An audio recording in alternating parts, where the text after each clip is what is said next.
大夏，那是一个没有信仰的国家，文明落后迂腐，我们西方才是主流，才是与时俱进的代表。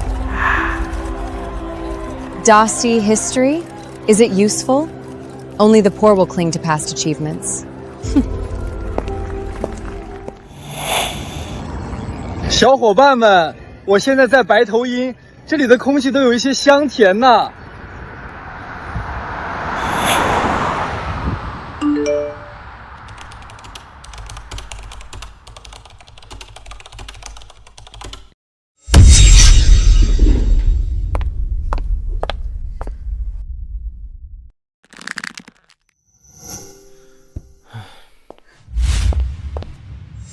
这怎么行？我大夏悠有5000年历史，多少精彩绝艳之人，多少荡气回肠的悲欢离合，岂能被你们这般肆意践踏？恭喜宿主，对话古今系统开启，功能开放，宿主可以选定任意时间穿越古代，时长1个小时。宿主需要积累观众好评和人气值，对系统进行升级，解锁系统更多功能。古今对话系统来得正好，一群跳梁小丑，是时候让你们见识一下什么叫降维打击了。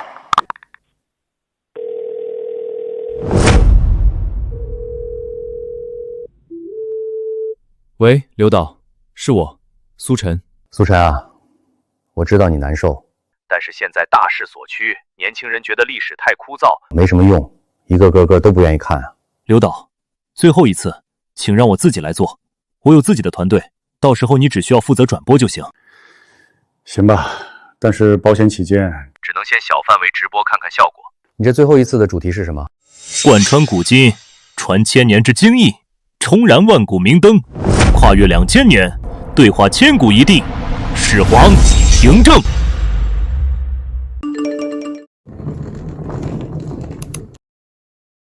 导演，网上全是我们的负面评论，估计这次收视率得突破历史新低。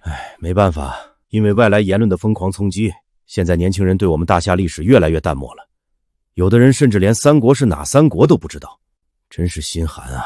导演，距离开播只有15分钟了，介入吧，不会有什么奇迹，就站好最后一班岗吧。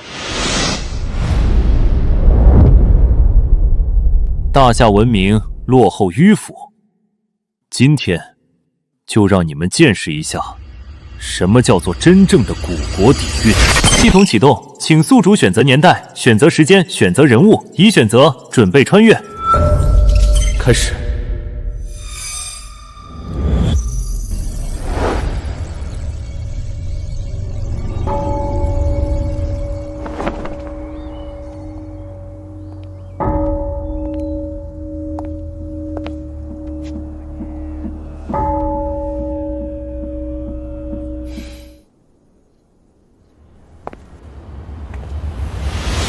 纵览古今，评是非，辨贤人，让万民知朝代兴废之由，使万民知个人修身之要。一座千年古廊。各位观众，我是苏晨。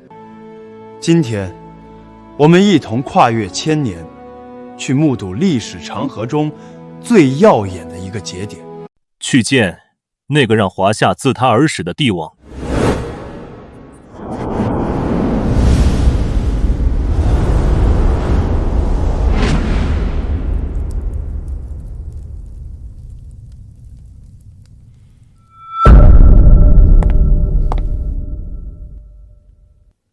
来者何人？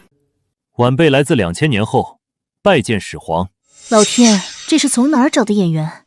我操，这眼神，这气场，来者绝了啊！何人？你们没人注意服道化吗？这大殿的质感，这青铜剑的细节，大夏典藏，这是要搞大动作。我快去叫我朋友也来看。这特效也太逼真了吧！这哪里是节目，这分明是大制作电影。苏晨真的牛逼，面对这种级别的演员，居然都能接得住戏，还不卑不亢，气场一点都没落下。2000年后，那你倒是说说，2000年后古与今日有何不同？我大秦是否代代相传，万世昌荣？秦王早逝，享年50。后世评价秦王暴政，焚书坑儒，残暴无双，是为暴君。修建行宫，劳民伤财，拖垮百姓，是为残君。大秦自2世而亡，享国15年，是为治国无能的昏君。庶子而敢！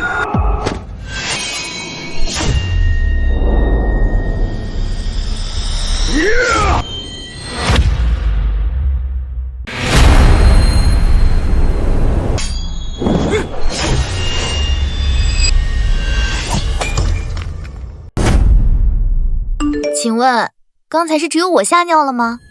那剑锋看着都觉得冷。龙上的，我刚才差点从椅子上摔下去，下意识就想躲。这特效是不是有点太逼真了？那剑尖插在地上的火星，我都看得一清二楚。苏晨是真的问，剑穿身的时候，居然眼皮都没眨一下。我来自未来，你建立的帝国只延续了15年，你的子孙自相残杀，帝国分崩离析。你梦寐以求的万世基业，不过是一场笑话。后世当真如此评价孤？嬴政3岁离秦，远赴赵国为人质，颠沛流离。9岁归秦，重回故土。13岁继位，临朝听政。16岁击韩，取其13城，出入锋芒。19岁亲政，平定嫪毐之乱，夷其3族，雷霆手腕。23岁罢免吕不韦，独掌大权。至39岁，先后灭赵、魏、苦、燕、齐，横扫6合，一统天下，称霸海内，更扩兴文其业，建大秦万世之基业。在晚辈心中，始皇嬴政一生瑕不掩瑜，扫6国统海内，开帝制，书同文，车同轨，行同伦，统一文字与货币。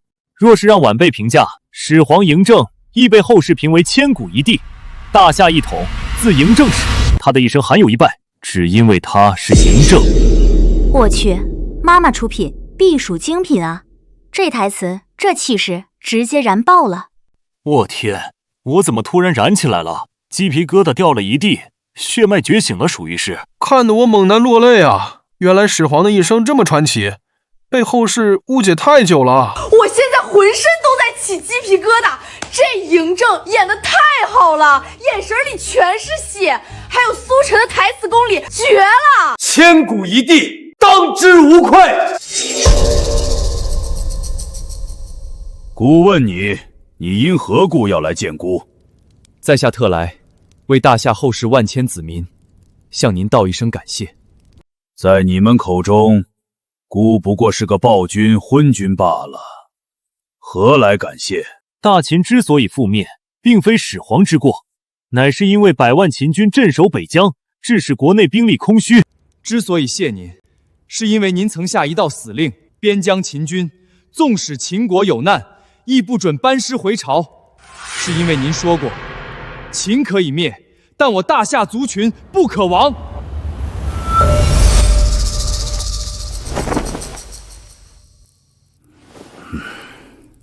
晚辈此次前来，还有一事要告知始皇。何事？何事？2000年后，我大夏依然在。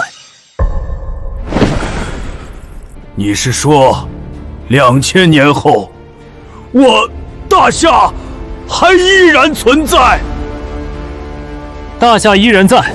大夏典藏试播渠道已经满负荷运行了，现在关注人数已经超过了2万，服务器快撑不住了，再这么下去线路就要崩了。这就崩了？之前试播多少次都没问题啊！赶紧加开试播通道，快！台长，还加个屁！取消试播，直接连上主直播渠道，其他不重要的节目全停。不限人数，技术部全力支持，出了问题我负责。我去，这也太好哭了吧！那句大夏依然在，直接戳中泪点，眼泪止不住了。去你娘的落后迂腐，这才叫真正的古国底蕴。白头鹰那专家过来看看，什么叫华夏千秋？楼上的，不看把内裤套在头顶上的超级英雄电影去了？看毛线！老祖宗来电话了，其他的都往后排，谁也别跟我抢。此生无悔入华夏，来世还做种花人。孤可否能知道千年之后的事？始皇想知何事，在下知无不言，言无不尽。好，孤有3问。第1问，问后世海内是否依然一统？何人有我之气魄？可曾有人胜我半子？第2问，后世可曾有人永世不灭，建立代代相传的基业？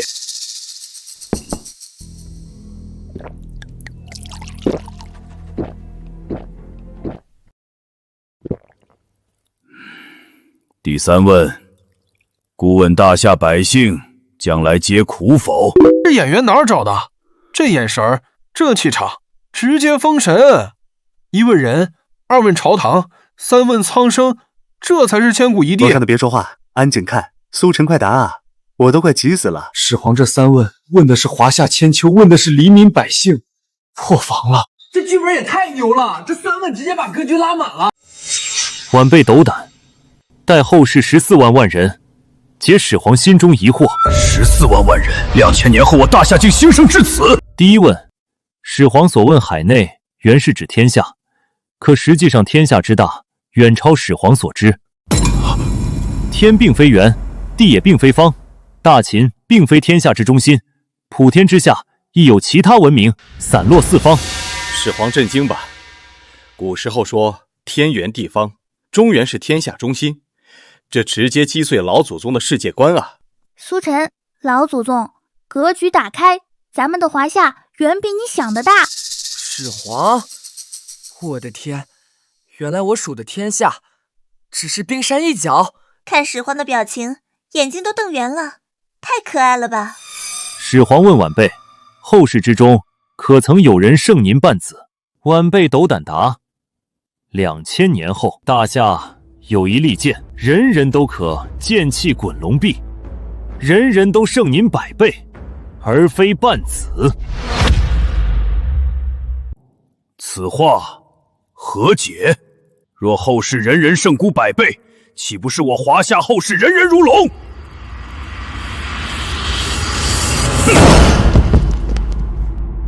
你在骗孤！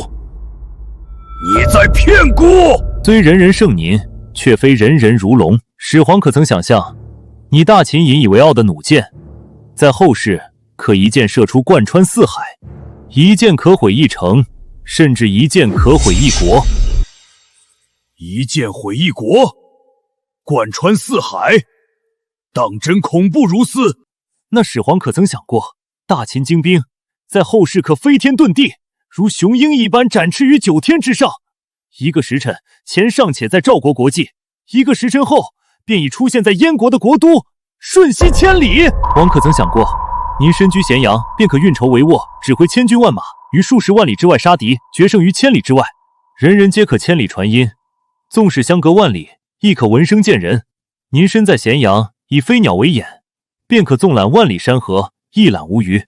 你又可曾想过，有朝一日，大夏可突破这苍天，乘神舟遥遥而上，直达月宫，触摸星辰，俯视苍生。我去！苏晨这是借着节目跟老祖宗炫耀我们大夏的成就啊，太爽了！这就相当于娶了漂亮媳妇儿带回村里给家人看，主打一个光宗耀祖。一箭毁一城是东风快递吧？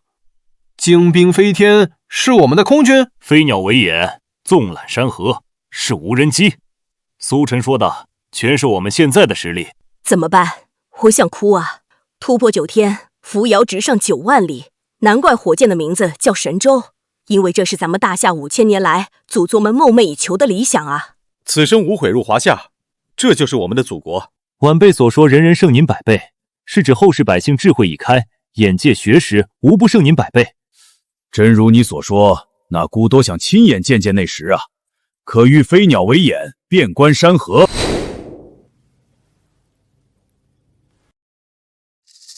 这样就能纵览万里河山，哈哈哈！好，畅快啊！哈哈哈哈！一箭可毁一国，那孤花了38载，我大秦先祖磨令100年才灭6国之举，岂不是6剑足矣？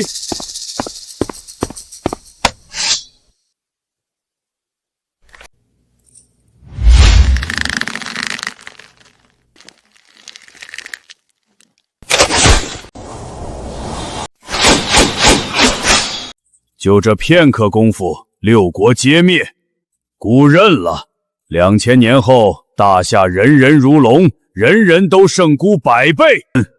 哈哈哈哈哈哈！人人都胜孤100倍，好，好！这苏晨台词写得真好，这素人也太厉害了。千古一帝演得这么传神，怕是之后片约能签到手软。对了，现在多少人在线观看了？5万啊，还行，比预象的好。50万？多少？50万！现在可是晚上12点半啊，这个点儿大家不是都睡觉了吗？奇迹呀，真是奇迹呀！短短10几分钟，全靠观众口口相传，在我们没有任何宣发，只是小范围试播的情况下，从2万观众涨到了50万观众，这就是大夏历史的魅力，这就是奇迹！今天这估计还要播1个小时。我感觉还没到真正精彩的地方，等1个小时之后，后台数据估计还得翻几番。晚辈接下来回答您的第2个问题：后世人可曾永世不灭，建立世代相传的基业？后世都可抵达那月宫，触摸星辰，想必也找到了仙人吧？方才孤听你所言，后世人人皆可千里传音，那岂不是人人都会仙人之法，人人都可长生不老？后世无人长生，生老病死乃自然之理，却有人建立了世代相传、绵延1000年的基业。何人？姓氏名谁？又有多大功绩，能建此万世基业？这万世基业由始皇开启，由始皇开创，由后世子孙代代继承，从未断绝。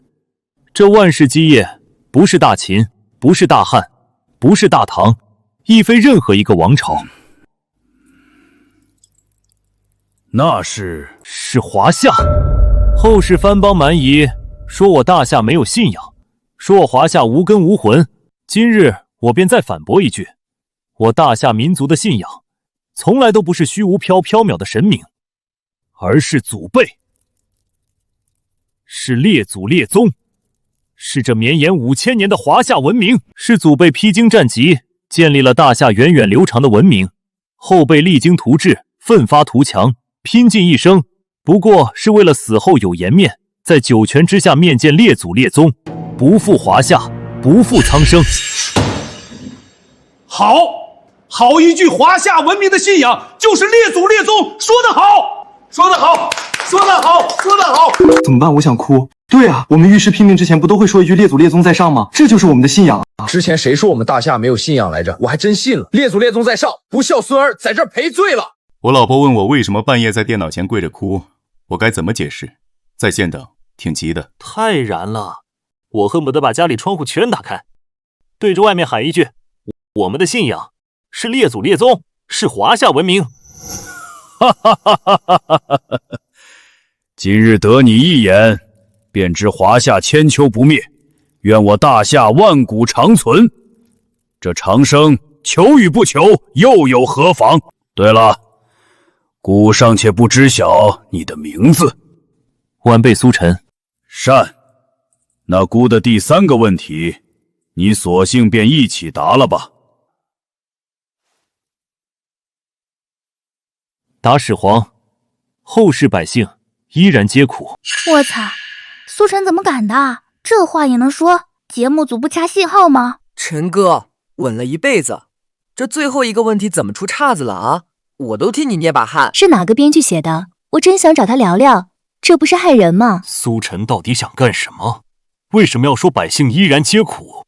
我都懵了。完了完了，前面铺垫的这么好，别毁在最后一个问题上啊！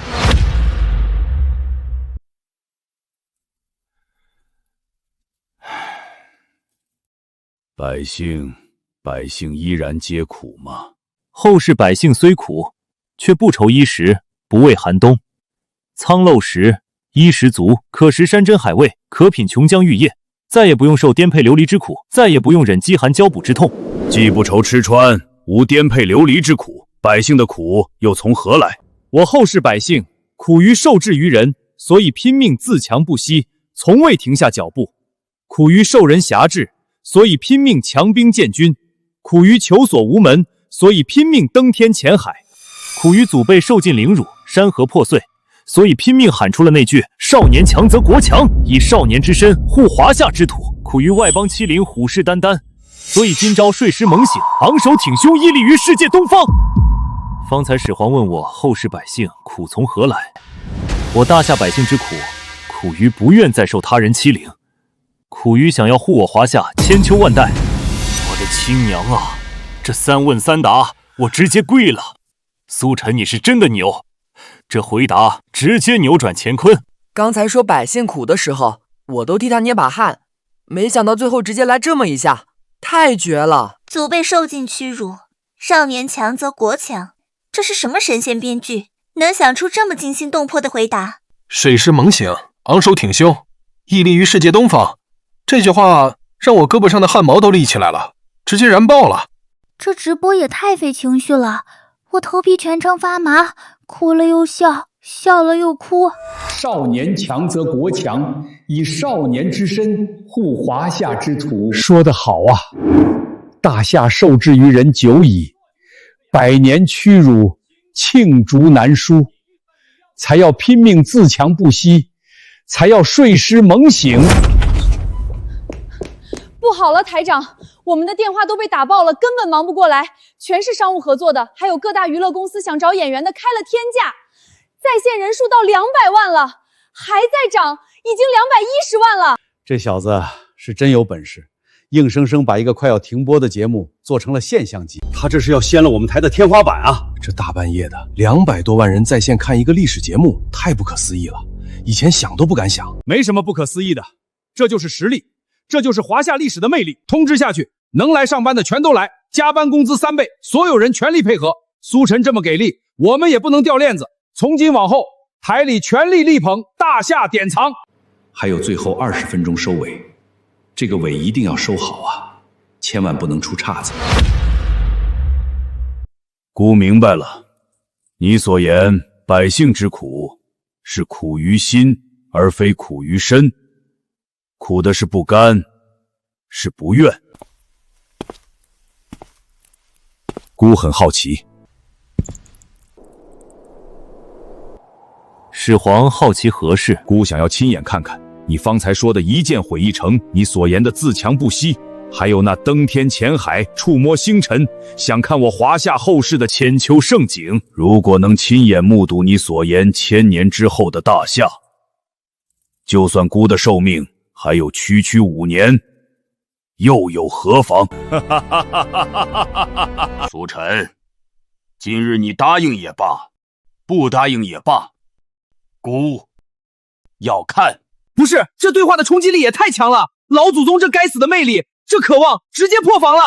这是对华夏千秋的期盼，他没这份渴望，也灭不了6国，也当不得千古一帝。受不了了，苏晨，快给他看，快让老祖宗看看我们现在的华夏，看看我们的千秋盛景。打赏通道在哪儿啊？礼物我刷了，多少都愿意。快让老祖宗看！老祖宗守了一辈子华夏，就想看看后世的盛景，必须让他看。始皇当真要看？姑一定要看。借始皇剑一用。你要借我的剑？我知始皇帝爱收藏宝剑，殿中藏剑无数，可我不借败者之剑，要借就借赢家之剑，借始皇横扫6合之剑，为我后世大夏子民讨一个千秋万代的好兆头。陛下，请看好了。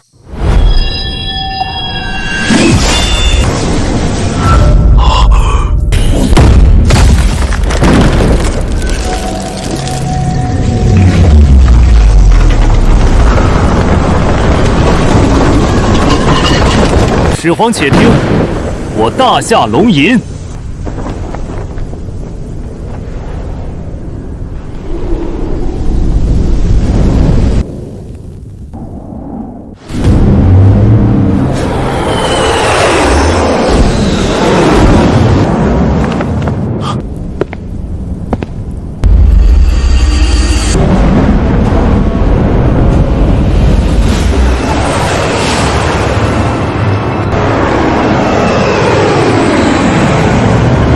确，这是我们的战斗机，这是我大夏的战机编队。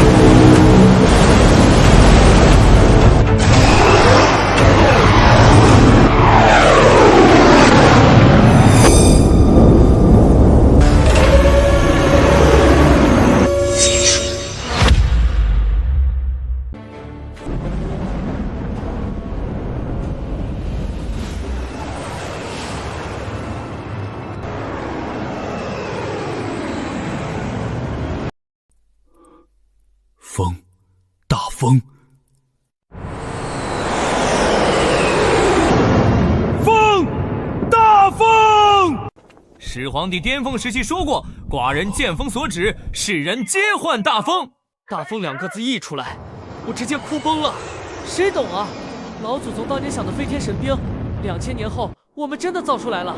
让2000年前的千古一帝亲眼看看我们如今的长空利剑。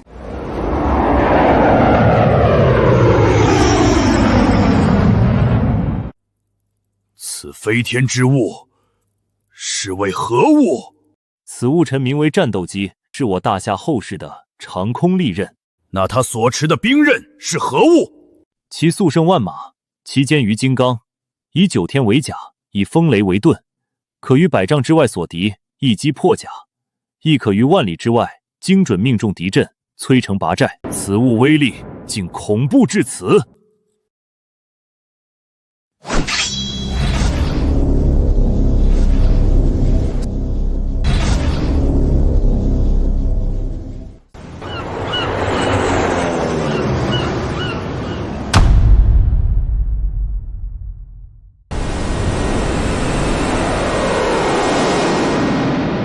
此海中城池也是后世产物。此物名为航母，乃国之重器，真正的海洋霸主。刚才您看到的战斗机只是它的护卫罢了。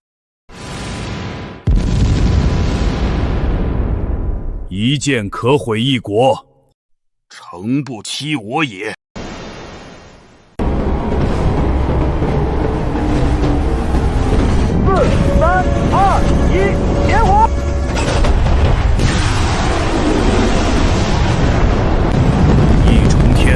！2重天，直破9重天。咱们上去看看。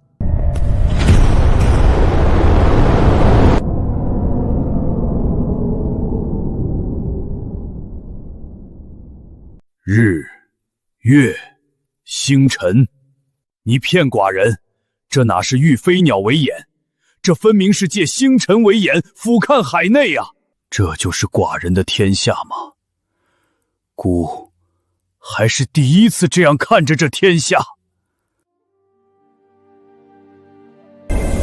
稍等，再让寡人看看。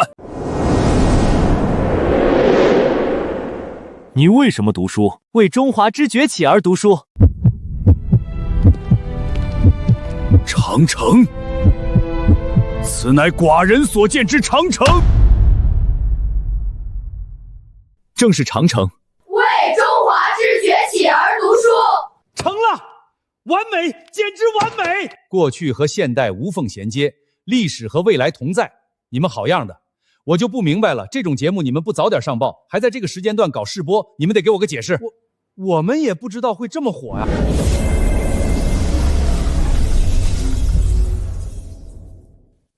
为中华崛起而读书。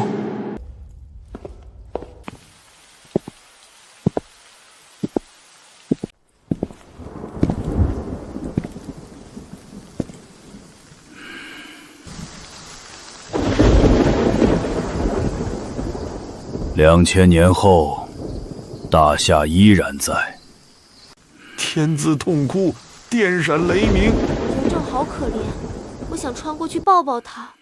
这冲击太强了，一位古人目睹了后世盛世，对他这种心气极强的帝王来说，也是一种悲哀。不是，你们没人在意吗？这是在演戏呀！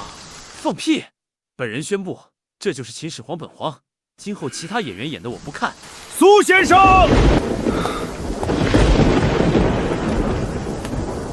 好，姑记住你了。先生不怕我看过之后改变历史吗？不怕，历史会自我修正。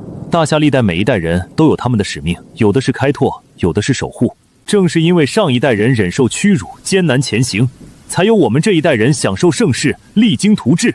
这既是使命，也是传承。始皇有始皇的使命，我们后世也有我们要完成的事。这就是大夏族群的万古传承。哈哈哈哈哈！好一个万古传承！但孤不信命，寡人的命，寡人自己来定。孤要跟你打一个赌。寡人刚刚已经记下了先生的样貌，孤会命令能工巧匠做出一个你的石俑，将他跟孤一同葬在骊山之下。将来若有一日孤可重见天日，世人就会发现孤的身边有一位不曾被秦史记载之人，岂不是有趣？我操！1000年赌约，我都快相信这是真穿越了。始皇帝的恶作剧啊，太绝了！若有一日始皇陵重见天日，千古一帝棺椁旁真有苏晨的石俑，我去，想想都头皮发麻，何其震撼，让人热血难凉，意犹未尽啊！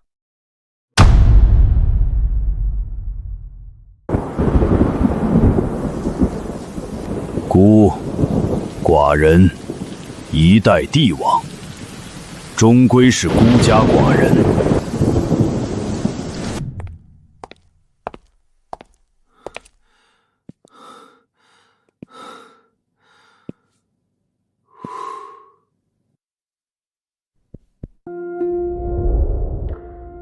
我去，剑忘了还。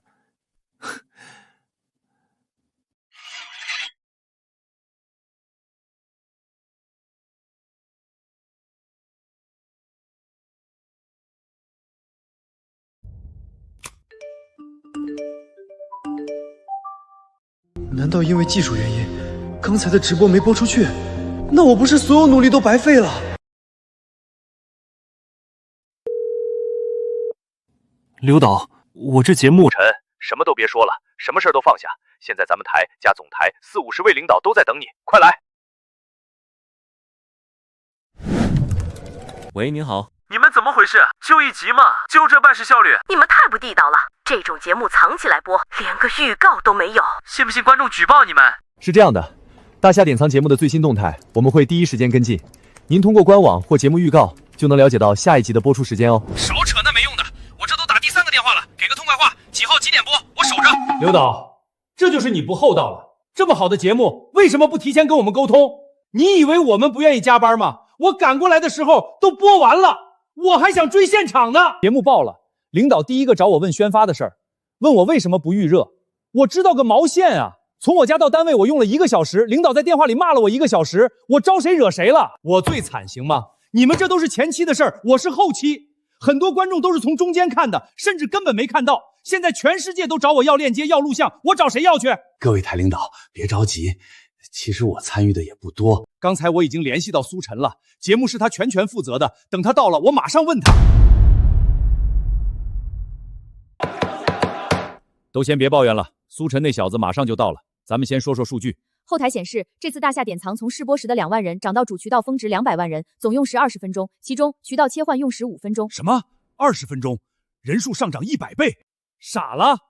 渠道切换还用了5分钟呢，实际是15分钟上涨了100倍。后来节目结束时，我这边显示直播在线人数是……刘导，你说领导找我，陈，你怎么才来啊？哪是我找你，是全网都在找你。小苏，来我身边坐，继续说。后来节目结束时，我们显示直播在线人数达到了440万。流失率呢？吸引观众重要，能留住观众才是重中之重。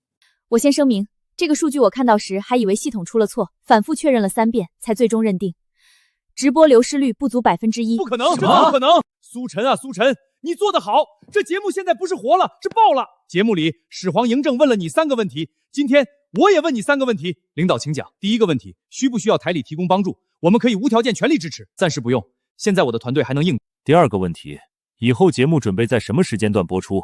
还是半夜试播吗？如果可以，晚8点黄金档最好。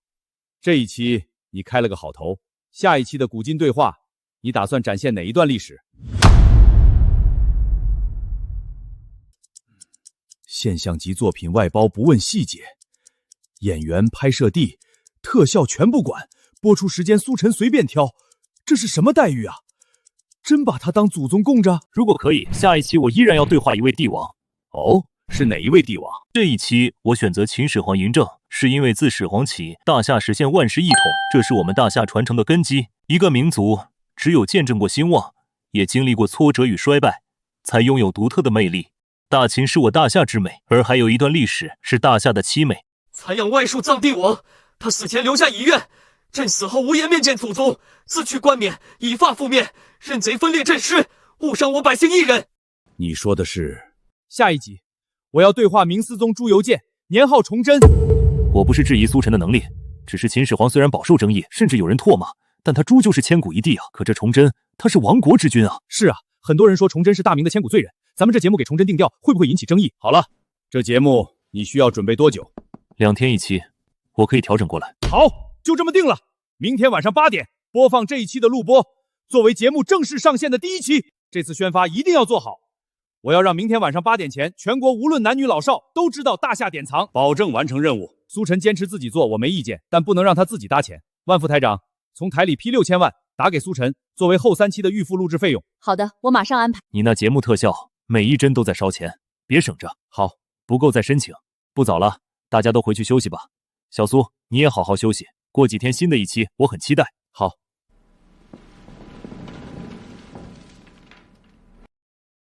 本台消息，大夏典藏将于明晚8点黄金档播出。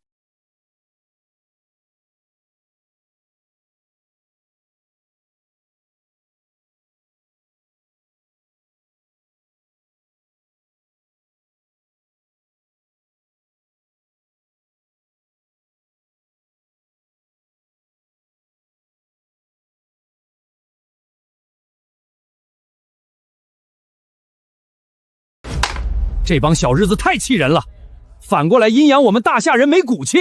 行了行了，对了，苏晨是谁啊？你不知道？快看，那就是苏晨。晚辈来自2000年后，拜见始皇，为励精图治，奋发图强，拼尽一生，不过是为了死后有颜面，在九泉之下面见列祖列宗，不负华夏，不负苍生。古一定要看，给始皇看，让他看看我们后世的山河。是啊，让他看看我们的盛世，让他看看后世天下是不是如他所愿。你刚才说小日子在网上乱喷，哪个网站？我也去骂。恭喜宿主，节目播出完毕，好评值与人气任务超额完成，系统升级。恭喜宿主获得2次开辟时空的能力。2次开辟，也就是说，我以后甚至可以在节目中让少年崇祯与中年崇祯对话。让40-50岁的嬴政见到7年时期的吕不韦。升级完成，请宿主继续保持再创佳绩。那就全部推翻，给大家一个前所未有的震撼。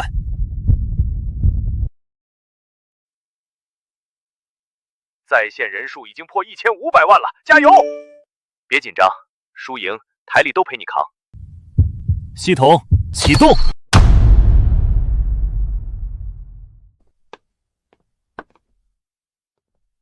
今天是哪段历史啊？那什么有预告片吗？没有预告，但您别着急，马上就开始了。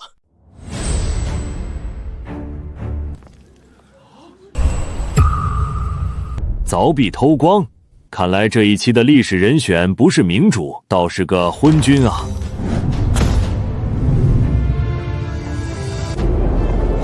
我去！这特效还是这么顶啊！这一期是谁啊？你们有人知道吗？上一期是嬴政，这一期绝对是武则天，千古的女皇。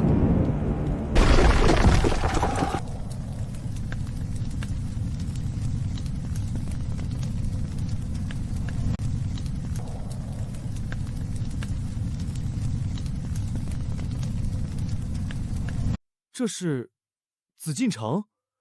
这一期是清朝，火烧紫禁城，是光绪年间吗？错了，他要对话的是崇祯。那一天是公元1644年4月25日，距今已有380年。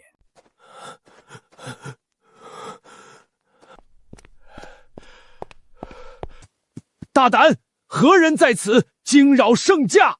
不是八国联军火烧圆明园，是崇祯皇帝。那个自缢在眉山上的崇祯皇帝啊，那个是王承恩吗？死也要陪着皇上。王公公真是纯爷们儿。这就是你们大夏的历史吗？你们是来让我看笑话的吗？我去，小日子来了，还是这个皇帝，怎么办？感觉要丢脸了。别担心，我相信苏晨，他选崇祯肯定有原因。后世苏晨来自380年后，见过崇祯皇帝。你当真来自后世？那你可知我大明可还有旧法？你若真是后世之人，那你可知朕今日死后，那贼子，那李自成，待我天下百姓如何？不管他无能不无能，他最关心的还是百姓啊。是啊，他先问的不是自己怎么逃，而是天下能不能救，百姓死没死。就凭这一点，他至少不是个坏皇帝。哈哈哈，这就是你们龙国的帝王吗？不说我还以为是疯子乞丐呢。哎，我去，没人控评吗？别让这小日子在这跳。然闯王数十万人马，粮草短缺，进城之后军纪即刻涣散，烧杀抢掠，无恶不作，杀豪绅，打官员，掠财物，辱妻女。他怎敢？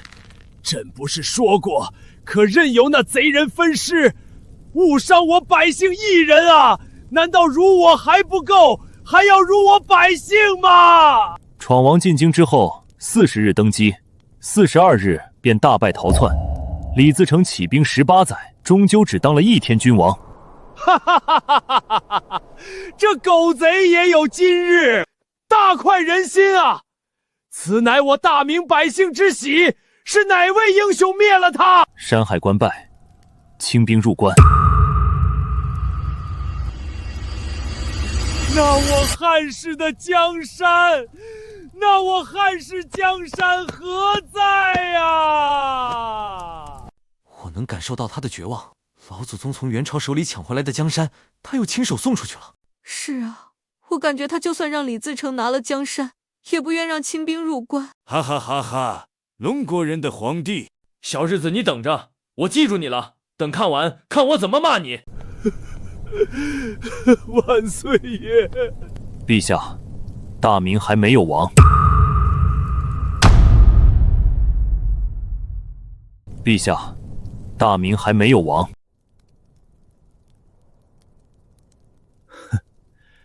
朕一死，这天下再无大明之君。大明怎么可能不亡？陛下，陛下您可记得刘立顺？朕记得，当然记得。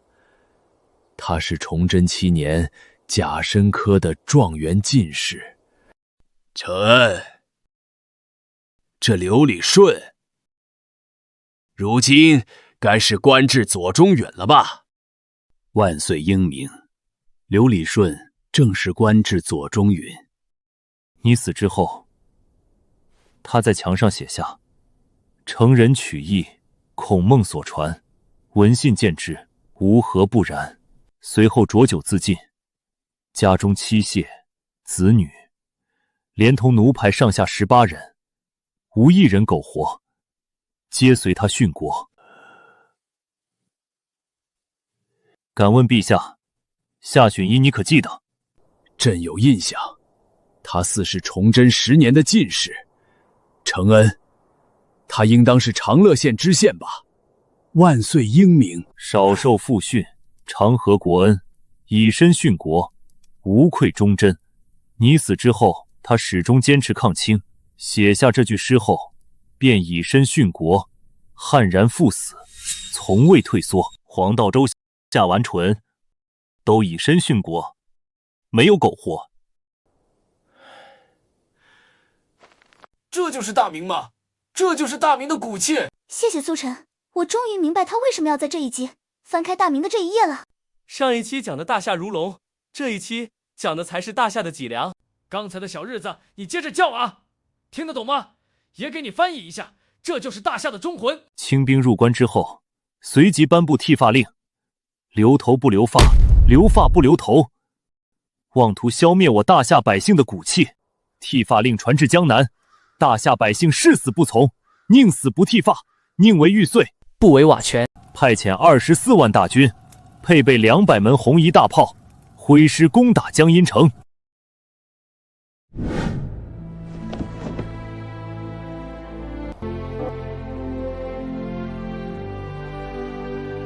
81日江阴城，是江阴81日啊！江阴百姓坚决不从剃发令，全城10万义兵自发组织，誓死不做亡国奴，宁死不屈，与城池共存亡。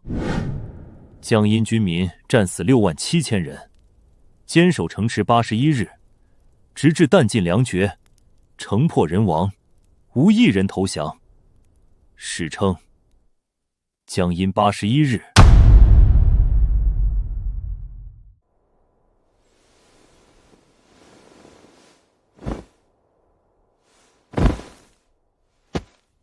江阴守将严应元誓死不跪清军贝勒也，临终前写下一句诗，震彻千古。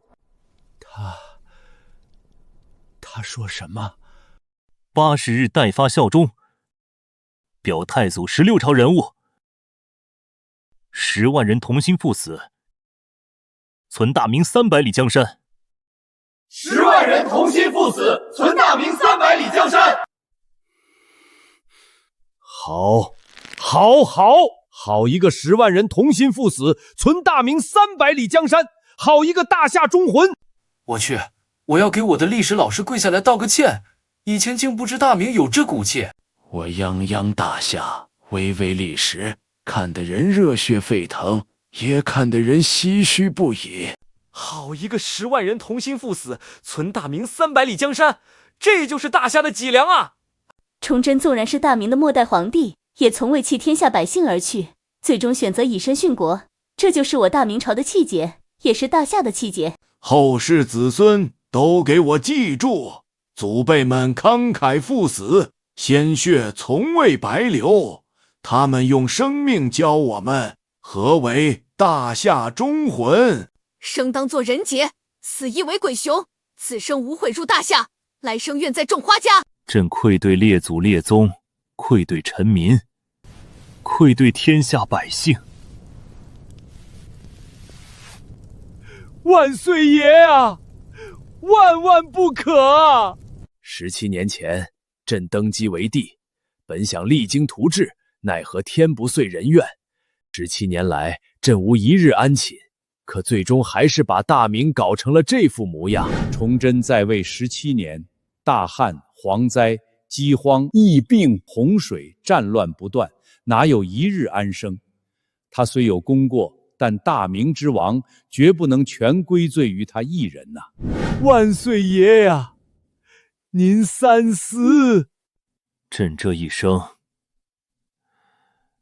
大抵也就如此了。天为帐幕，地为毡，日月星辰伴我眠。夜间不敢长伸脚，恐踏山河社稷川。来，陈友谅，今日便叫你落荒而逃，再无翻身之日。太祖，是太祖的声音。既然见证了大明之亡，何不见见我们大明之危呢？我还以为要结束了，结果你告诉我刚开始。压抑了半个多小时，苏晨一句话直接把我点燃了。不是吧，真的是那个男人吗？明太祖朱元璋。他说什么？大明之威？好像是这么说的。他要带陛下见大明之威。原来早有算计，一赏大明300年风华。诸君且听这大夏龙吟。我大明之兴从何起？从明太祖朱元璋。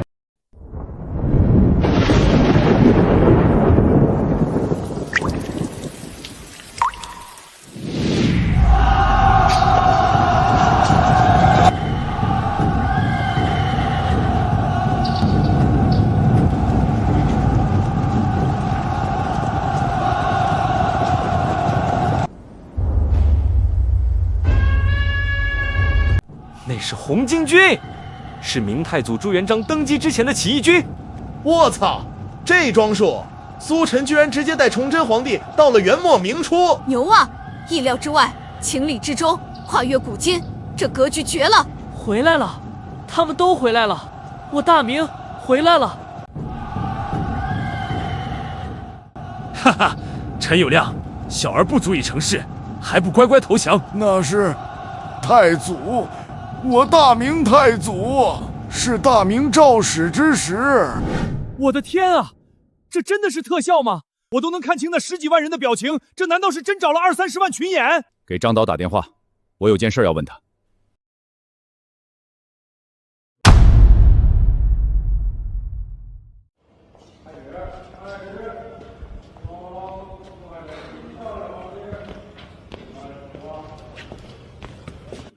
什么？两军对垒戏，还是数十万人的大场面？刚才黄台长打电话找您，让您赶紧看看，说您经验足，他想知道，要是拍出这种效果，再加上特效，还是直播的条件下，造价是多少钱？行了，黄台的面子得给，东西呢？给我看看。开什么玩笑？直播还谈什么效果？简直就是胡闹！皇帝万岁！万岁！不对，这是元末明初，而且怎么崇祯皇帝乱入红巾军时期了？导演，黄台长电话又来了。我说黄台，你们拍个电视节目而已，至于花这么大的价钱吗？这让我们这些追求电影画质的人可怎么办啊？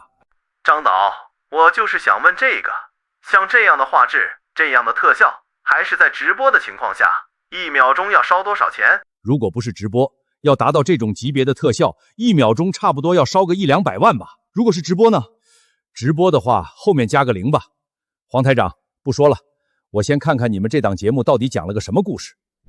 敢问先生，后世如何评价我先祖皇帝？为何不问后世如何评价你？朕无言相问，亦不敢相问。后世对大明太祖朱元璋各有褒贬，可若让我来说，对于贪官污吏，他乃是千古暴君；可若是论及百姓，明太祖朱元璋实乃千古明君。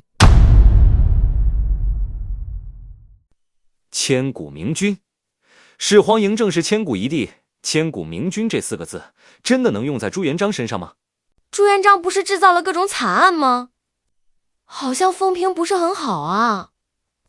是啊，苏晨是不是说错啊？没曾想我太祖屠戮甚重，却依然能在后世博得如此美名。他一路坎坷走来，势必嫉恶如仇。他强势镇压，不过是想守护这属于平民的美好时代，驱除胡虏，恢复中华。曾经的诺言，他一一兑现。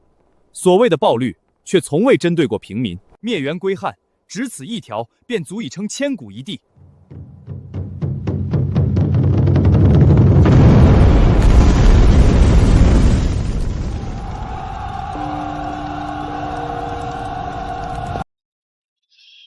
这是定鼎中原，我先祖定鼎中原啊！哈哈哈，此乃开朝建国之乐，我大明盛世之始。啊，那人可是马皇后？不出意外，这位便是蓝玉吧？开国6王之首徐达。呵呵，此乃我大明盛况啊！那踏平欧洲的鞑靼也得被这阵容碾压。大明最强巅峰战力，我居然有幸一见。开局一个破碗，今日定鼎中原，恢复汉室，天下所望，万众归心。这才是我心中的大明啊！瞧瞧你们，将无杀气，官无正气，帝王无霸气。你们好好看看人家，一个做节目的把咱们拍电影的都给碾压了，你们好意思吗？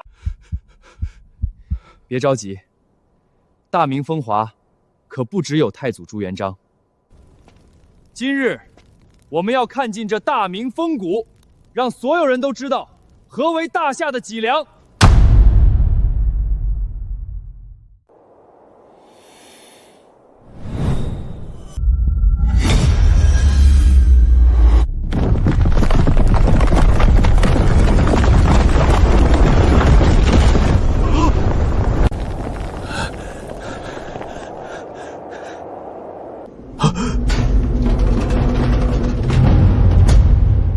怎么样，陛下？苏晨要放大招了！大明永乐年制，我神机营吊打同年代一切不服。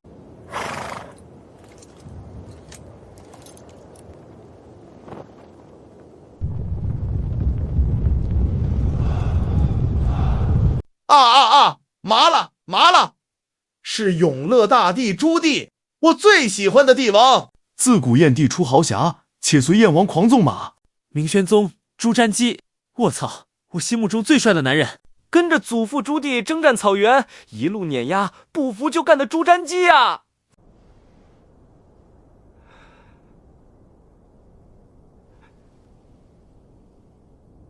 我要你们和我一起马踏连元，我要你们和我一起死战到底！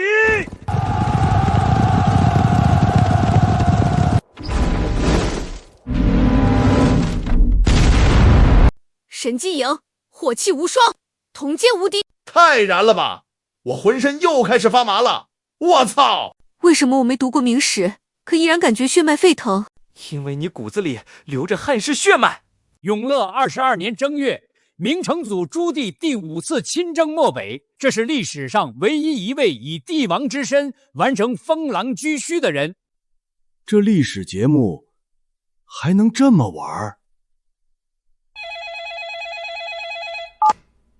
黄台长，你们电视台做节目都开始玩混剪了吗？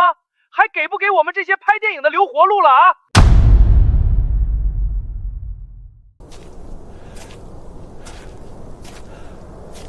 我大明只有死，没有逃。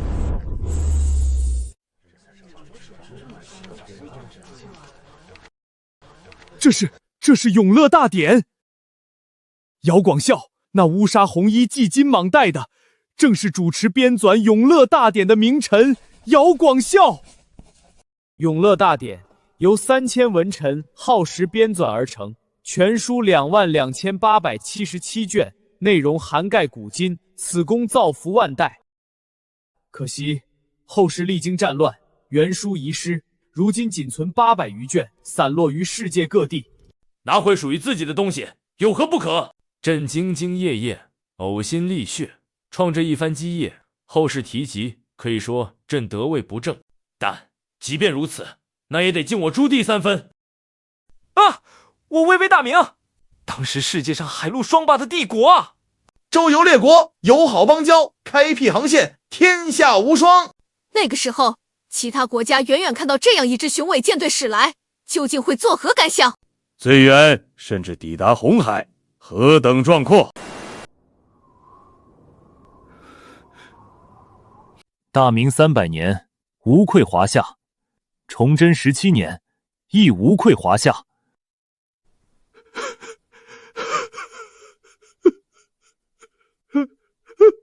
敢问先生，我华夏后世子孙如何？后生可畏，焉知来者之不如今也。后生可畏，哈哈哈哈哈哈！好一个焉知来者之不如今！哈哈哈哈哈哈！万岁爷，既然如此，咱们2人都可以放心了。来来来，老奴搀着万岁爷。奴才也识得回家的路，可前路漫漫，奴才还是得扶着您啊。上下5000年，典籍无数。每一部典籍都凝聚着前人无数心血与智慧。对话先贤，大夏典藏。残阳老树臧帝王，场面何其悲凉！呼，完了，就这么结束了？这第2集就完了？我还没看过瘾呢。啊？始皇那一集把我直接带上九霄云外，崇祯皇帝这一集又让我满心意难平。最后这个收尾实在太出乎我的意料了，这一幕真的太让人动容了。来人啊，随我去官网催更。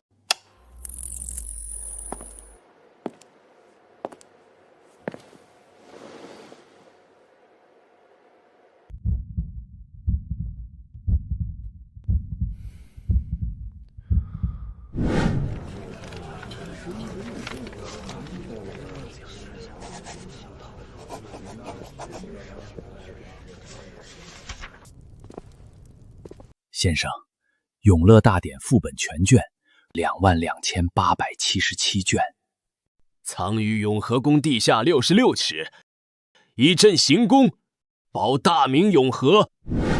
你已经做到了你能做的最好，你无愧于大夏。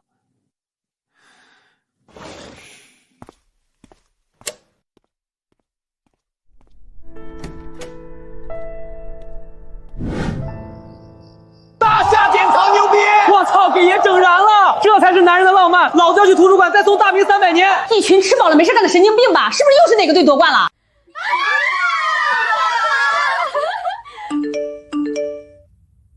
怎么了，妮妮？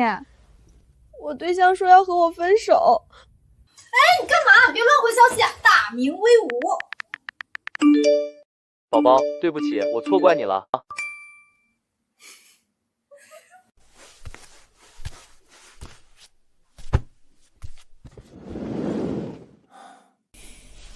第3期效果绝对要胜过第1期，更要胜过崇祯皇帝这一期。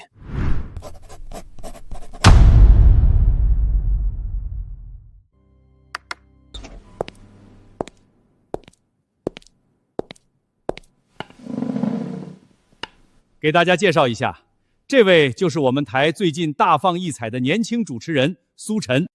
我叫郑志明，是大夏历史研究院的前任院长。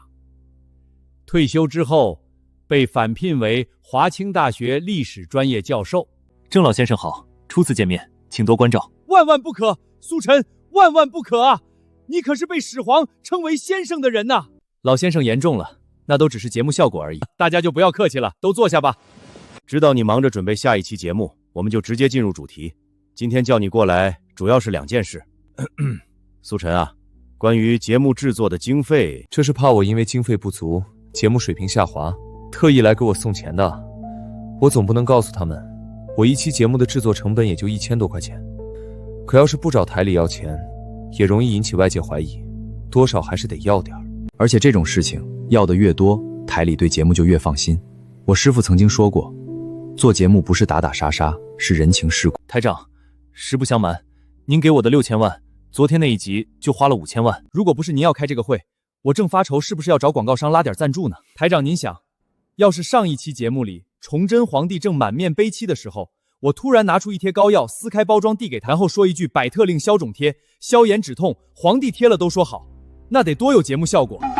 好了好了，别说了，今天叫你过来就是要给你追加经费的。那台里能给追加多少？1集5000万，先给你批2集的，只要你把节目做好，后续每集经费都给你涨。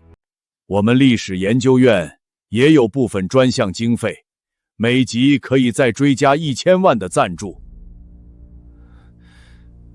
这不用给研究院打任何广告，你为后世继往圣之绝学，做到了我们一辈子都没做到的事，这只是一点心意而已，你一定要收下。之前的6000万都还没花掉，今天又抢着给我塞钱，这谁能想得到啊？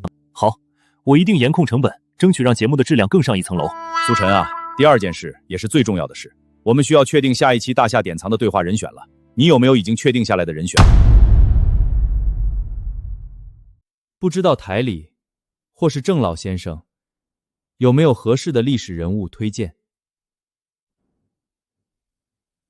今天在座的就有2位历史研究院的院长，2位觉得这一期对话哪位先贤比较好呢？我觉得第1期对话始皇嬴政可以说是打响了节目的第1枪。嬴政作为华夏大体统的第1位帝王，论功绩，后世无人能出其右者。而崇祯皇帝是我汉人最后一位帝王，他一生有功有过，充满争议。前2期挑选这2位历史人物，可以说是目光极准。如果是我的话，下一位我想要对话的帝王就是唐太宗李世民，那是我大夏历史上真正的盛世。当然，若是定在大唐的话，一代女帝武则天也不是不可以。可是我们节目的宗旨是对话历史先贤，如果始终都选帝王，多少有些不妥。大夏历史上精彩绝艳之辈数不胜数，我们可以继续选帝王，可若只选帝王，未免显得我们格局太小了。其实如果对话武则天，或许能吸引更多女性观众，但我觉得后续我们可以继续选帝王，只是没必要3期都选。其实我昨天熬夜到凌晨4点，苦思冥想，倒是真的想到了一位绝佳的历史人选。可是一代帝王，他不是帝王，那莫非是一代圣贤，如孔子、老子？不是圣贤，我知道了，是治世之能臣，乱世之奸雄。他的名字是3个字，曹孟德。错了。苏晨，你就别卖关子了，直说吧，究竟是何人？我在这张字条上写下了他的名字。他不是帝王，不是王侯将相，他没有惊天地的盖世伟业，也没有绝世的惊天才学。他的存在没有改变任何历史进程，也未曾造福万代万民。他出生的时候寂寂无名，他死的时候也没有激起任何波澜。苏晨，你要知道你肩上的重任，选人选非同小可。上一期有足足2000万双眼睛在盯着你，第3期台里预计观看人数至少会翻1倍。你哪怕随便选一位帝王，都比冒这么大的风险要强。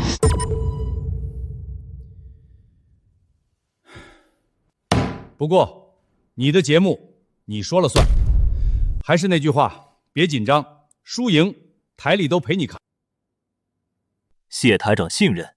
至于王侯将相，我今后对话古今，一个一个都会见到。我会于赤壁会曹操，也会在春秋访孔孟，能与李白共销万古愁，也能与曹雪芹共探红楼一梦。但是大夏典藏这一页，我想翻到近代。近代，100多年前，祖国任人欺凌的时候，有一个人独自一人单刀赴会，身负大夏之名，远渡重洋。独自一人单刀赴会，身负大夏之名，远渡重洋。我孤陋寡闻，实在想不出来。01年加入世贸，04年海啸祈福，05年载人上天，06年高原铁路，08有梦想谁都了不起，有勇气就会有奇迹。你是说刘长春？刘长春？那是谁？100年前，他一个人单枪匹马，以我中华健儿之身，单刀赴会，万里关山。为了向世界证明我大夏儿女不是东亚病夫，他孤身一人出现在满是外国人的奥林匹克赛场，身边全是人高马大的各国劲旅。他们看着这个孤身的黄种人，像看一个天大的笑话。最近正好是奥运周期，这期节目恐怕要直接炸穿全网。我想要回到那一年的奥运赛场，告诉那个执拗又倔强的健儿，100年后我们再也不会孤军奋战，我们身后有14万同胞，有整个大夏做后盾，老将不死，薪火相传，这盛世如你所愿。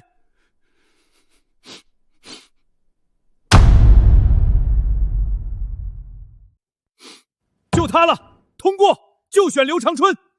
大夏典藏第3期，主题定为一个人的奥林匹克，14万万人的大夏力量，对话刘长春。我本以为几乎没人能比始皇嬴政那一期更有燃点了，可万万没想到，苏晨居然另辟蹊径。刘长春或许现在不够知名，可奥运这个主题自带全民关注度，更何况他现在知不知名不重要，明天晚上8点整将会有至少4000万人观看这档节目。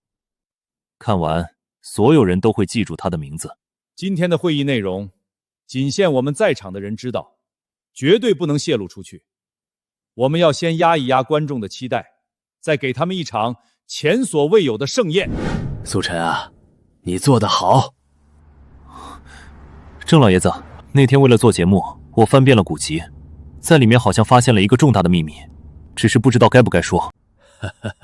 苏晨啊，但说无妨，我们可以一起研究一下。院长，我好像知道《永乐大典》全卷22877卷埋在何处。你说什么？你说什么？二位，咱们先找个地方停车，我再细细说来。到底是哪本古籍？你既然敢说出口，应该是有确切的证据吧？那天为了拍摄崇祯片，我查阅了很多典籍，后来在一本书里看到了一句话：永乐之治在于永和，国泰民安，方寸6尺。我刚看到这句话时，本没觉得有什么，可再一琢磨，方寸6尺该作何解？我才疏学浅，觉得这句话不通顺，便斗胆怀疑古人是不是用了通假字。通假字？永乐之治在于永和，国泰民安，方寸6尺，把这个寸改为存。二位院长在想，这个永和如果不是永远和平之意，而是紫禁城的永和宫呢？啊，永乐大典在永和宫，为保万世传承，所以埋存于地下6尺。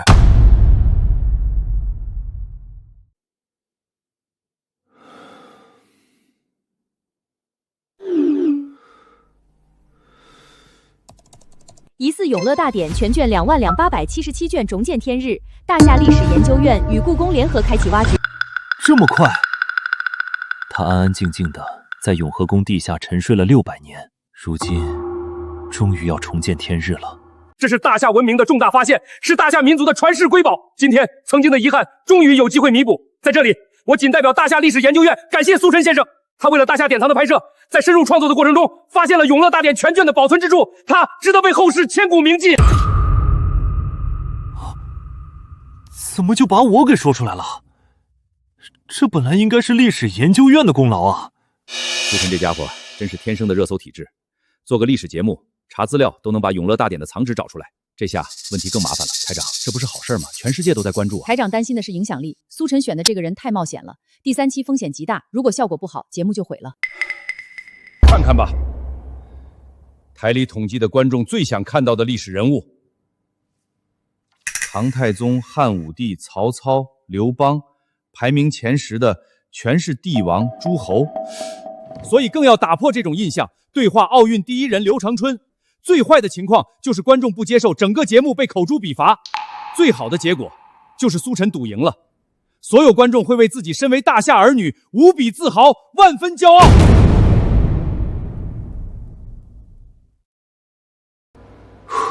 准备好了。穿越千古2次，我都没有从现代带任何的东西回到过去。可是这一次因为刘长春，我决定破例一次。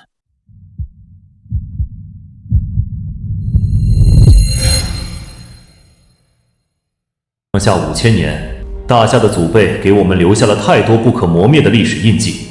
从秦皇汉武的雄才大略，到明清近代的风雨飘摇，而今我辈当以史为鉴，重拾荣光，站回世界之巅。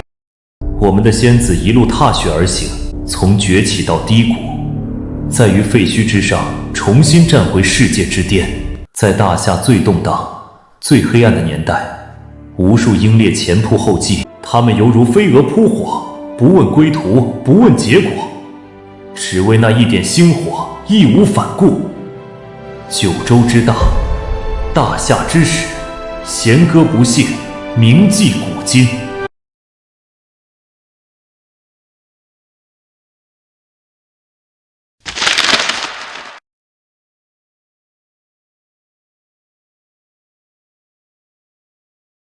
那个年代，他们为大夏之未来奔走疾呼，拼尽全力，想要向世界证明大夏的未来即将迎来光明。今天，我们回去向他们证明，大夏的未来不止光明，更璀璨。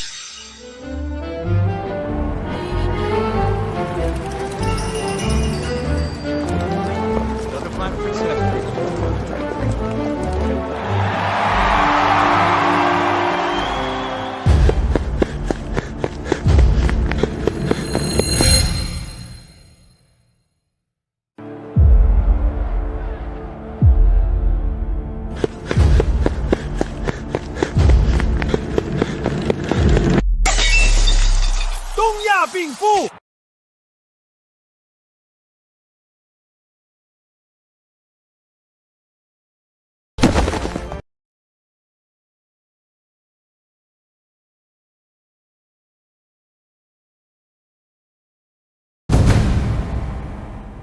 这奥运会，这个人咋这么像飞人呢？啥飞人？你看清楚时间，1932年，这是1932年的奥运会。就是有点奇怪，咋就他一个人在马路上跑呢？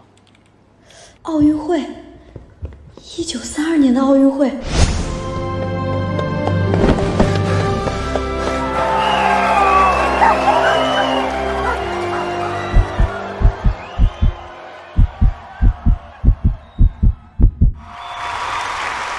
黄台长，观众反响非但没有回落，弹幕数量比上一期同期暴涨了20%。报告台长，节目点赞率正在疯狂飙升。苏晨这个家伙，又让他赌赢了。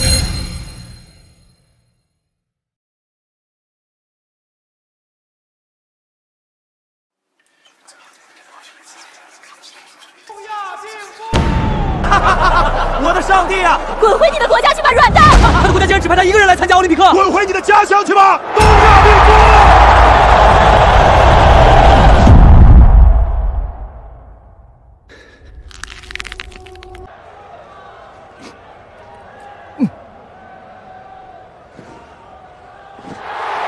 夫！我的战场终于到了，哪怕是一个人，我也要战到最后。这一次来，我不仅要对话刘长川，还要对话整个世界。我要弥补100年的遗憾，让此时的世界亲眼目睹他日大厦的璀璨未来。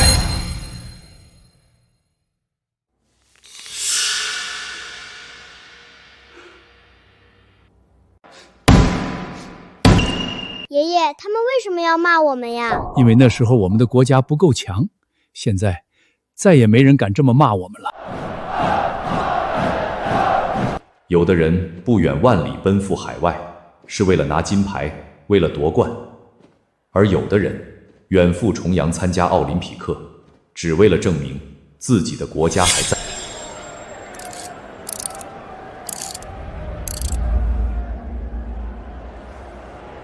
他一个人，这个民族到底是怎么回事？国家明明正在遭受苦难，可他们的眼神却一样的坚毅，好像永远没有办法被击败一样。不，你说错了，他们不是没有办法被击败，你可以击败他们的身体，却永远无法击倒他们的灵魂。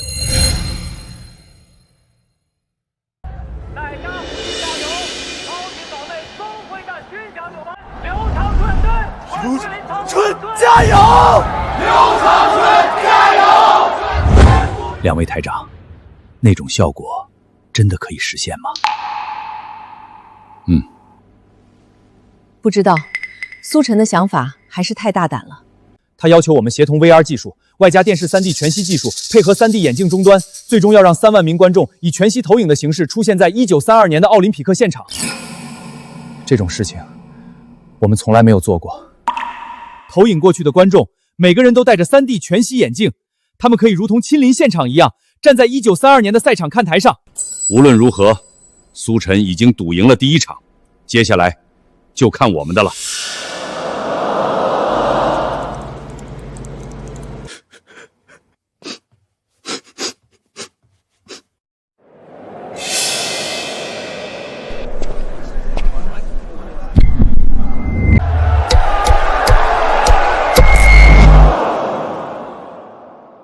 这就是你们所谓的奥林匹克精神吗？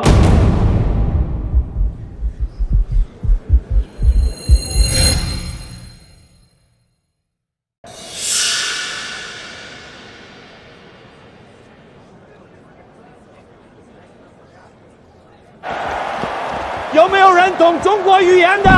快来给我翻译一下！抱歉，先生，你无权使用这个麦克风，请你立刻出去。我自己会走，可是在我走之前，我想问问，面对一个远道而来的国家的奥运健儿，这种漫天的嘘声与侮辱，就是奥林匹克精神吗？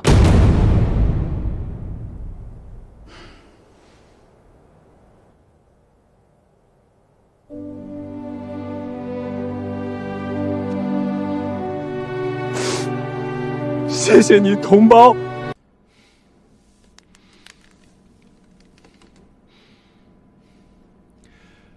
后台技术都准备好了吗？报告台长，我们还需要20分钟准备时间。官网的公告发了吗？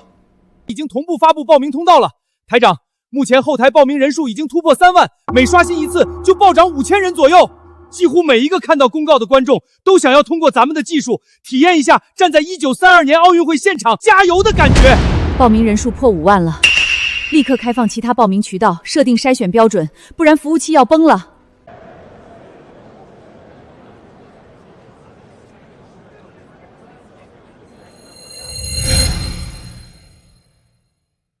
抱歉，这是观众们自发的行为，我们主办方没有权利干涉观众的自由。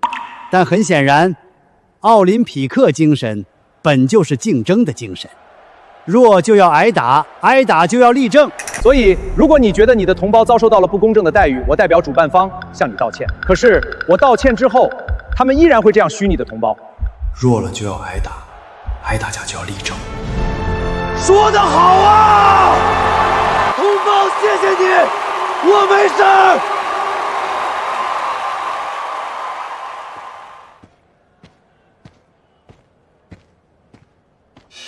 谢谢你用我们的老话劝我，那我也用你们圣经里的一句话回敬你：压伤的芦苇，它不折断；将残的灯火，它不吹灭。等他施行公理，叫公理得胜，外邦人都要仰望他的名。这句话，也是我替大夏后世14万人还给你们。什么？14万？你们中国只有4万人，吹什么牛？这个人疯了！世界上哪有14万人的国家？是谁告诉你们，我来自这个只有4万人的当代大夏？现在就等台里的准备了。我今天来，就是要给刘长城撑腰的。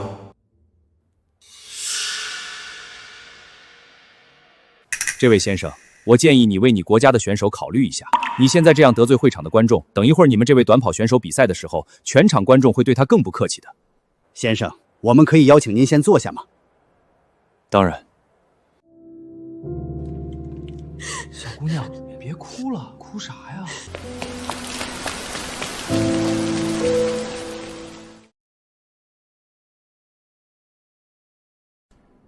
还有多久可以完成我们要做的效果？还有多久？还有多久？最多10分钟。我们现在已经在最终测试了。3万观众筛选完毕，技术部全员就位，保证万无一失。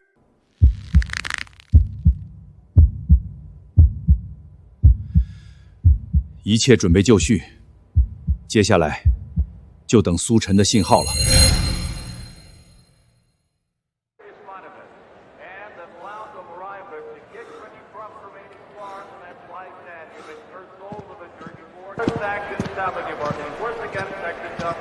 同胞，谢谢你。同胞，你是从国内来的吗？家乡那边现在安全吗？放心，家乡那边现在盛世太平，国泰民安。一会儿我就要跑预选赛了，你会为我加油吗？当然会，不止我，还有我们的家人，也都会到场为你加油。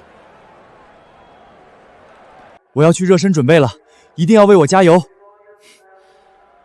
收起你们可怜的骄傲，快滚回你们的老家去吧，小矮子！我劝你们不要自取其辱，这里是强者的地盘，我不想和东亚病夫同台竞技。别跟他一般见识，我们国弱，这些天受欺负早就惯了。我们的国从来都不弱。我们崇尚体育精神，但我们并不崇尚撒谎精和自卑鬼。如果我是他，我不会一个人站在这里给自己的国家丢人，当然也不会像另一个人一样在这里只会吹牛。你确定我在说谎？难道不是吗？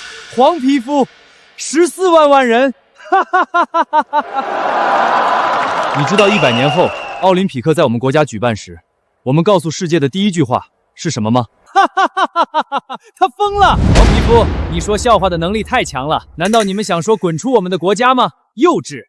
不，那是你们的方式，是你们这种只有200年历史的国家才会使用的拙劣方式。我的国家传承了5000年文明，我们兴起过，也落魄过，却从未断过。不能像那些没有历史的国家一样心胸狭隘，睚眦必报。所以，我们对世界说的第一句话是：有朋自远方来，不亦乐乎。大夏大度，不是因为不记仇，而是因为前辈淋过雨，所以我们学会了为别人撑伞。我们是一条沉睡的巨龙，可现在你们亲手把它吵醒了。你有没有做过一个梦？100年后的奥运赛场有大夏人夺冠，想不想亲眼看看？我有过这样的梦，我梦见我们国家的人站在了奥运最高领奖台上，而且不止一个。你是？重新介绍一下，它的背后不只是那个风雨飘摇的大夏，还有一个100年后繁荣昌盛的大夏。它所代表的是18万大夏儿女。有本事带他们来呀！撒谎精！我还说我身后有50万人呢。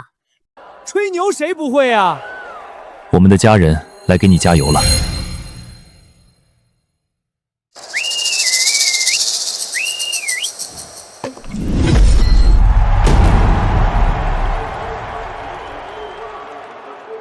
乖乖，老子来了！1932年，老子来了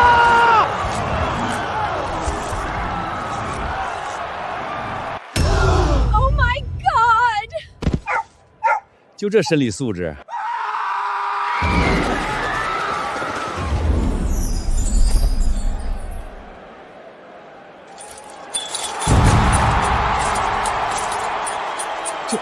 这感觉太奇妙了。教练，我看见了，你上电视了！教练好帅，他脖子上的3个金牌都模拟出来了。对不起，教练，是我任性了，我不该跟你闹脾气就跑出去。没事儿，来，我们手拉手，一起回到1932年，给老前辈加油！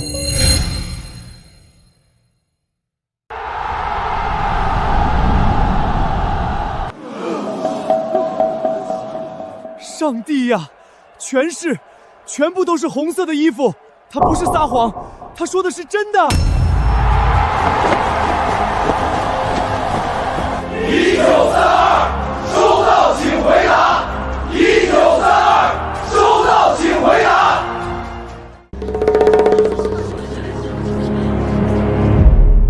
1932，收到。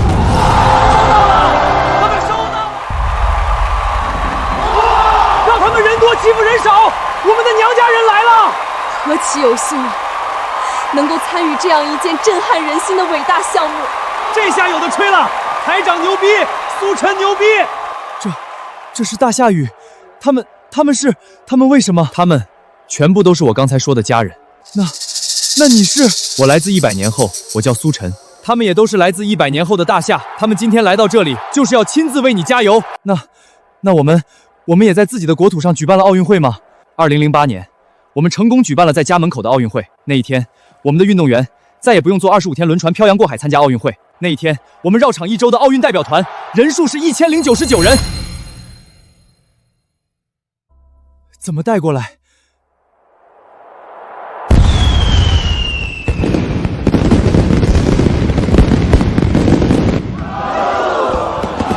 你再看看四周。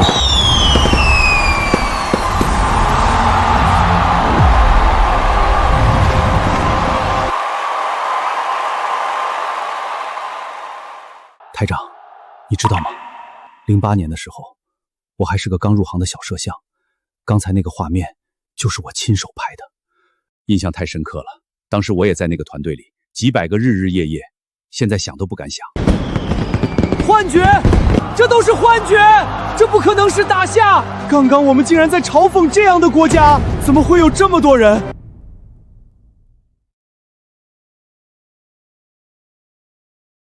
我们的奥运健儿笑着，欢呼着，所以我的努力没有白费，对吗？没有白费，因为你在100年前孤身一人站在这里，我在海上漂了25天，很多人叫我回去，可我不甘心。大夏的未来有你们，可大夏的现在只有我。我现在知道是什么支撑着我一个人来奥林匹克了。我的朋友们现在正在战场上保家卫国，我也有我该打的仗。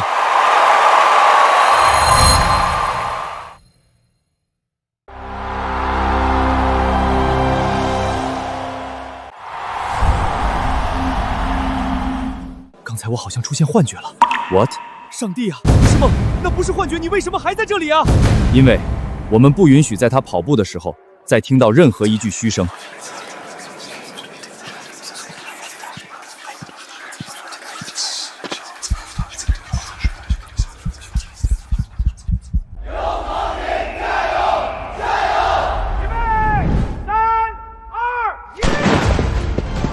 我来这里不是为了拿第一，而是为了告诉世界，大夏来了，我做到了。一个黑夜，一座桥上鸣起第一枪，随后大夏各地沦陷，800人血守一座仓库。某个教堂之中，为救女学生，秦才和13位风尘女子赴一场悲壮死亡之约，一场万里的征程，成为了史诗。再到那一日，向世界宣布，大夏从此站起来了。老将不死，薪火相传。感谢收看典藏大夏，我们下期见。昨天的节目播出后，很多国外的老朋友给我打电话，向我们表示恭喜。台长，我们的节目在国外也这么火吗？目前第3期刘长春篇在国外直接火到出圈了。上一期节目直播当晚，国内观看人数一共是4120万人。从昨天晚上9点到现在，全网回放点击量已经突破2亿。可是你们知道，在海外平台上，从昨天晚上9点到现在，一共有多少点击量吗？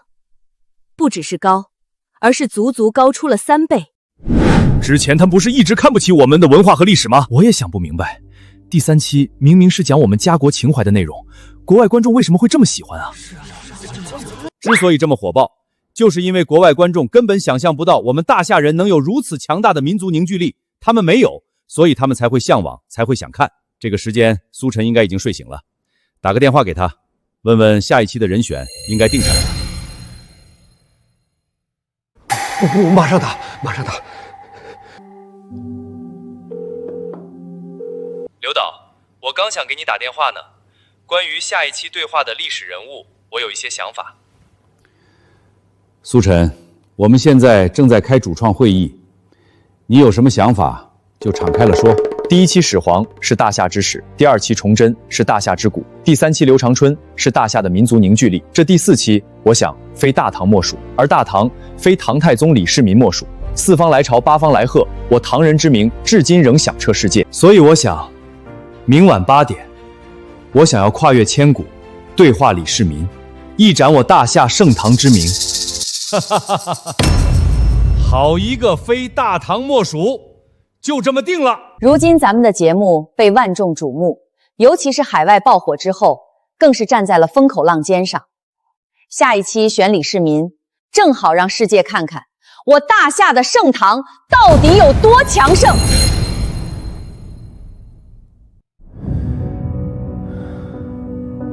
对话历史人物：唐太宗李世民。4、3、2、1，穿越程序启动。我要亲眼看看这李世民到底是弑兄逼父、虚荣伪装、篡改历史的李世民，还是那位励精图治、兢兢业业。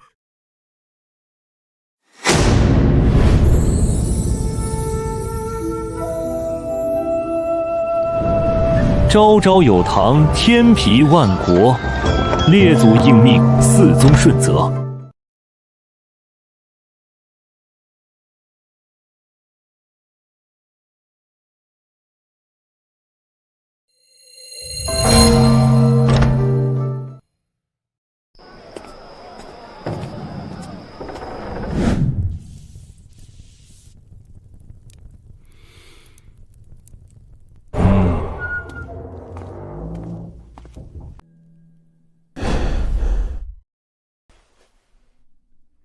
后世晚辈苏晨，拜见陛下。哦，后世晚辈。我来自1388年之后。哈哈哈哈哈哈！谁让你来的？莫非是魏征，还是尉迟敬德？无人派晚辈前来，只因晚辈久仰陛下圣明，特来拜见。你所言非虚，绝无半句虚言。坐。你方才说你来自后世1382年之后，为见千古一帝，为一览我大唐盛世之初，为与陛下畅谈古今而来。你说朕乃是千古一帝，说朕的大唐盛世初显，如何自证？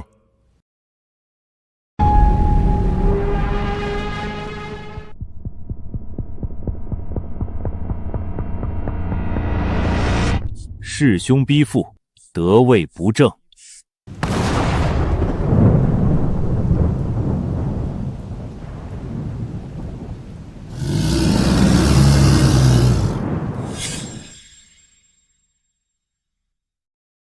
罢了，朕信了。只是，你之古乃是我之未来，我们又如何畅谈古今？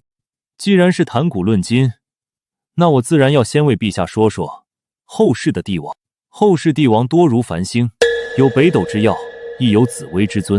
今日我先问陛下，若后世有一奇女子谋朝篡位，独揽大权，最终登基成帝，他在位之际善用权谋，奖励农桑，发展科举，打击门阀，扶持庶族，使得他在位期间人才辈出，国泰民安。后世1000年之中，再无一女子如她一般登临帝位，执掌天下。敢问陛下，这位大夏女帝当不当得千古一帝？竟有此事！千真万确。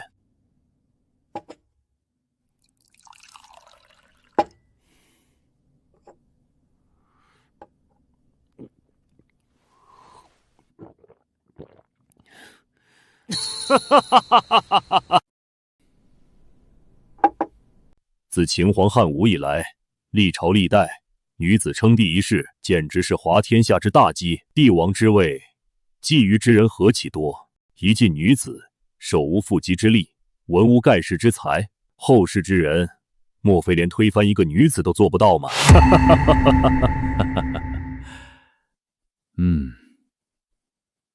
此女在位多少年？15载有余。可曾有人谋逆，或是可曾亡国？女帝寿终正寝，于寝宫驾崩，享年82岁。这宫廷深远，人心叵测，一介女流能镇守八方臣民15载，当得不义2字。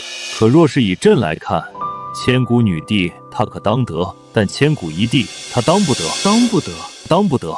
若她也能称千古一帝，朕不服。后世还有一帝王，在位61年，乃外族的第3位皇帝。在位61年，一族第3位皇帝，并非开国之君，难道我大夏山河竟被外族所握？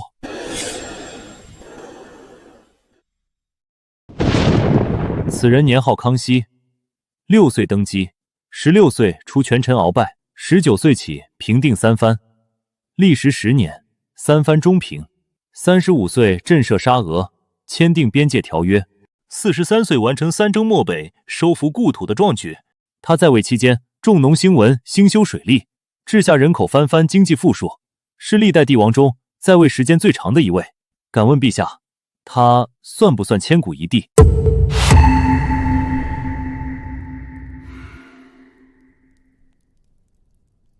他当不得千古一帝。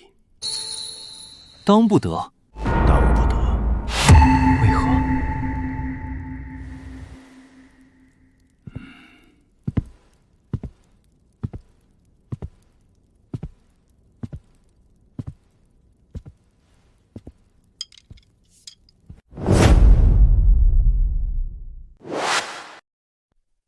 他16岁除权臣，19岁平三藩，时隔10年，三藩方平，一统北方。而朕19岁太原起兵，21岁平刘武周，败宋金刚，28岁玄武门之变，登基称帝，32岁灭东突厥，生擒竭利可汗西域诸国共尊朕号天可汗。同样历时10余年，与朕相比，他也不过如此。若他也能称千古一帝，朕不服。那又如何？呵呵，朕不屑与之为伍。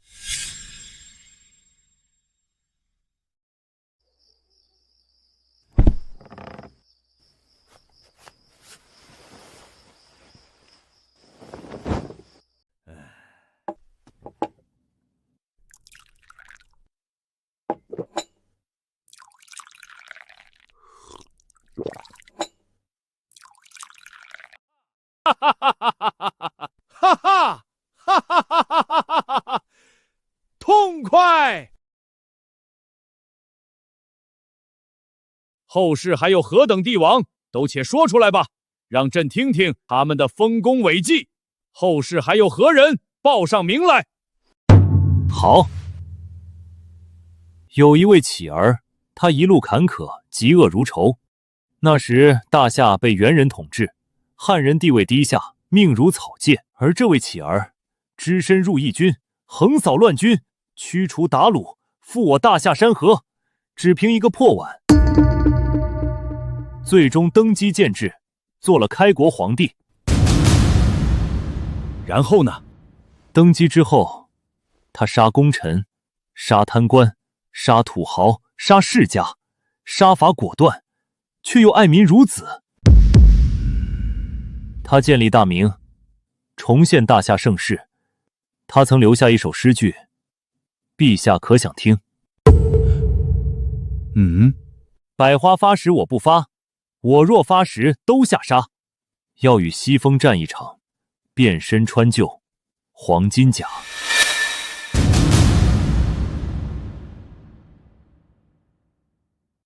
难道陛下就不想知道后世100万人口的口伐之战究竟说了什么吗？赞陛下是千古一帝者甚多。朕不觉奇怪，但骂您的人也不在少数。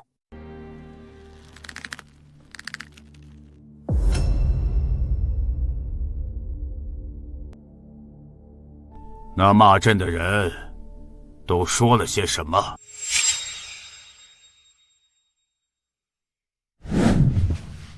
第一条罪状，好色。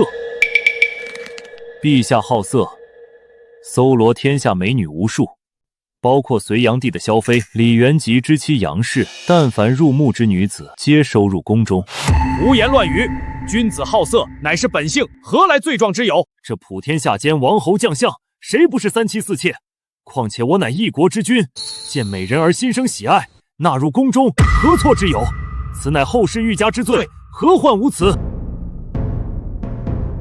陛下，我所在的后世实行一夫一妻制，断然没有3妻4妾之说。陛下为何这样看我？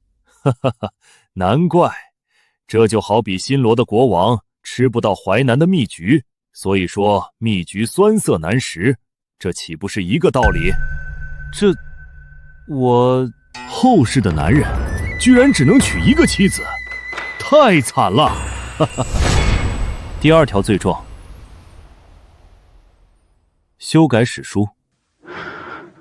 后世说我修改史书，正是。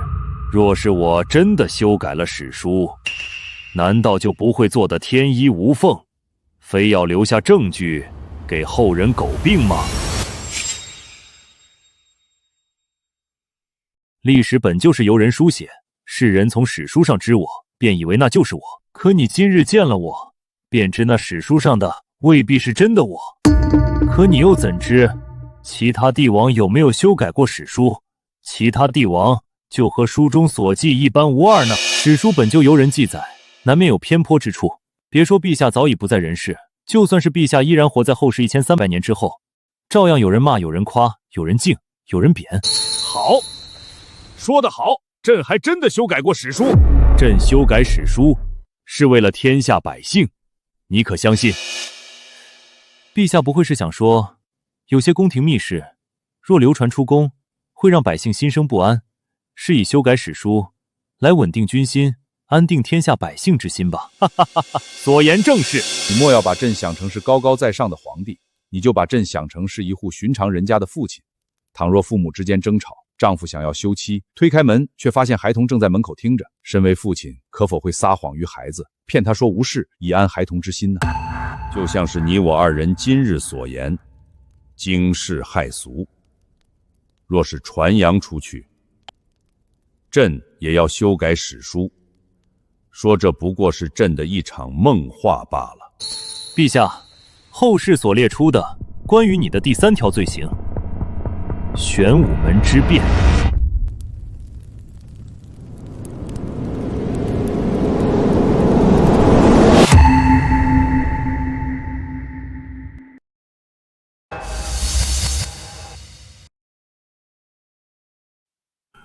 我倒是忘了，他今年已经40有余了，早已不是那个20多岁便纵横沙场、攻城略地的少年秦王了。朕已经尽力在挽回了，但是朕不悔。如果让朕重新回到那一天，朕依然会杀了他。帝王之路，不是你死就是我亡。后世因为玄武门之变诟病于我，荒谬至极，无知至极。哪怕你今日如此质问于我，朕依然可以说不后悔。那条路是朕想要走的，同时也是他李建成逼我走的。如果今日坐在这里和你交谈的是李建成，他就能做得比朕好吗？难道后世之人就不会骂他弑弟逼父吗？朕只是那一天的赢家，难道朕就错了吗？难道朕赢了也有错吗？他们自以为是，仗着手中有笔，便胡编乱造。他们了解朕吗？他们有站在朕的处境里吗？因为朱元璋的敌人是那漠北的铁骑，所以他赢了，就是正确。而我李世民的敌人是亲生兄弟李建成，所以我赢了就是错误。那李建成和漠北的铁骑又有何不同？如果赢的是他们，那朕就只能死无葬身之地。对于想要杀你的人而言，他是你的兄弟还是你的敌人，这有什么区别吗？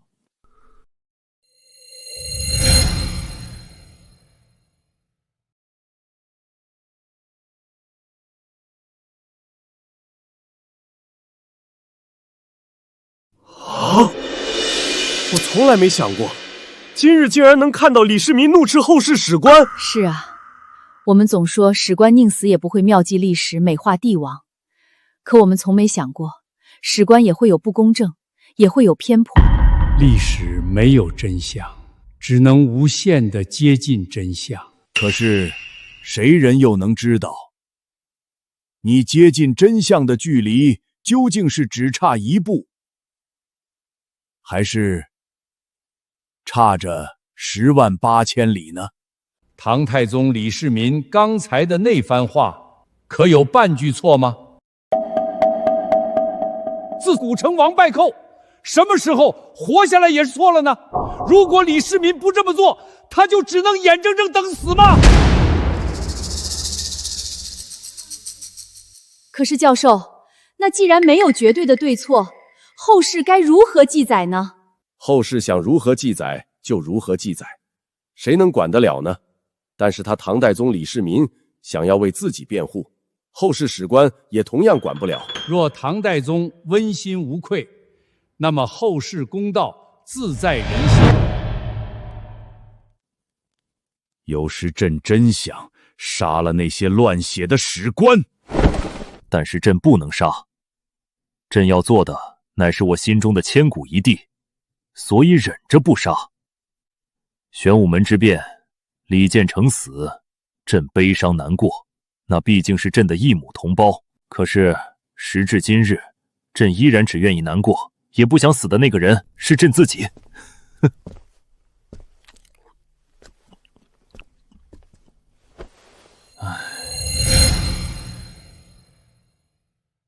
那陛下想不想详细知晓后世究竟如何评价于你？呵呵，你小子把朕掏心窝子的话几乎全套出去了，这不正也是陛下故意的吗？陛下先问我后世是否会知道我们今日之对话，又掏心掏肺将心中所想尽数道出，现在说我套出来的，我可不敢当。朕可以问你几次，问到陛下无话可问为止。那朕问了，岂不可以改历史？历史会自我修正，陛下不要冒险。接下来每个问题都要考虑后果。朕何日崩卒？10年之后。唐太宗李世民在位23年，庙号太宗，葬于昭陵。陛下可还有想要问的？朕死之后，何人登基？唐高宗李治，他灭高句丽，收西域。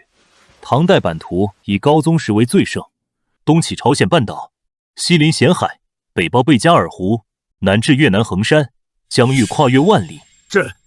朕想要知道李治之后何人继位。陛下，你知道这个人？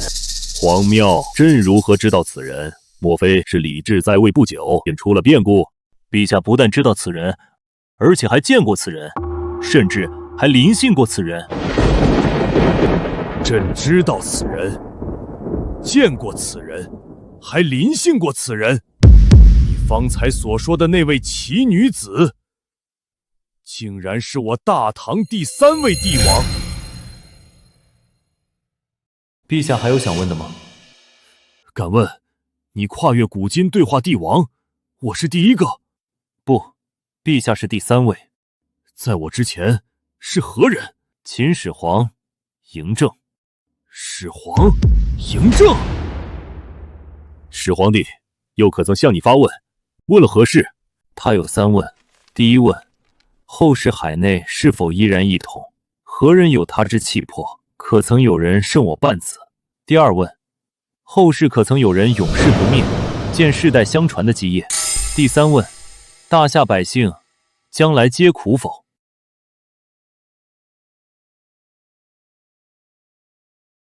那朕反倒是不如始皇之格局了，也不尽然。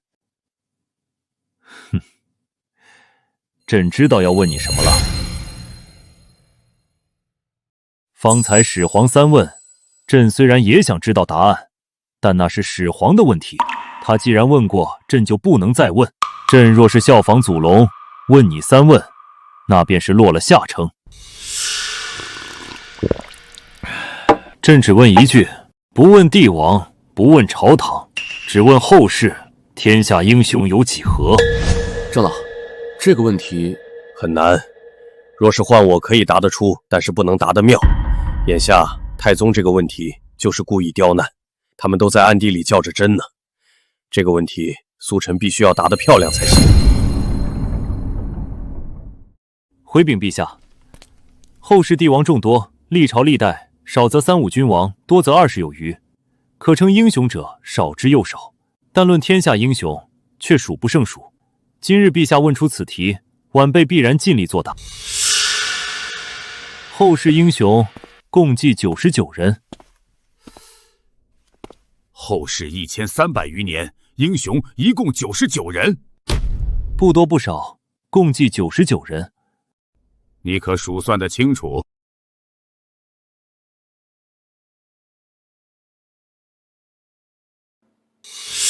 哪99位英雄？朕想要知道。同时，他们又因为何事能够计入这99人之内？第一人，天下英雄，莫属我大夏帝王。第二者，杀伐决断，功在当下，利在千秋。前有始皇嬴政灭6国，车同轨，书同文，一统大夏；后有永乐朱棣立不世之功，遣郑和七下西洋，扬我国威于海外，此乃英雄。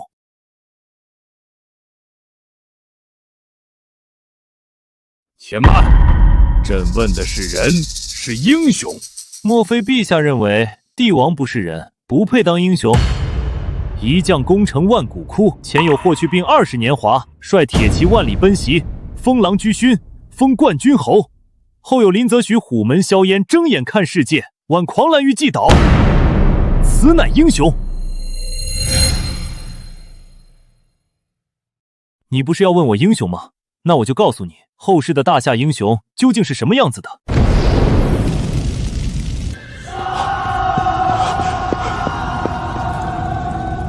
祖龙！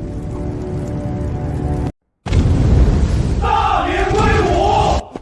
大明威武！大明威武！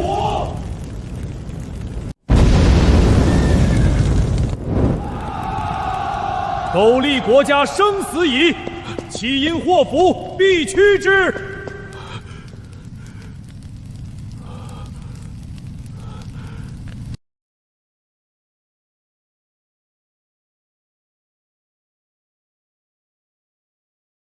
第三人，我大夏兵勇，前有我大唐万千白发老兵，浴血误国53载。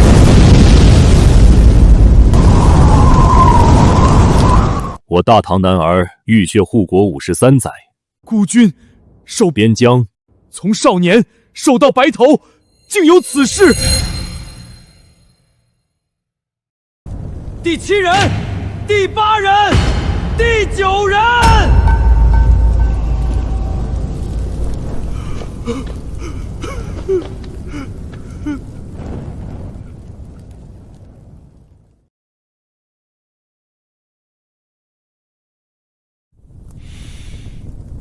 陛下，第97人，大夏医者，前有神农以身试毒，尝百草，食药象，救万民；后有4万白衣逆行，奔赴英雄城，以身犯险，救民于病魔水火。此乃英雄乎？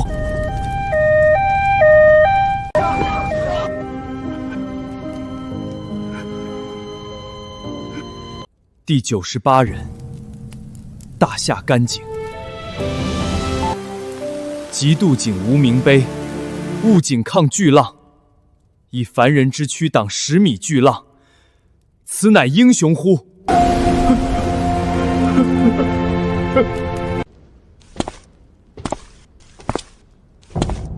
第99人，99归一。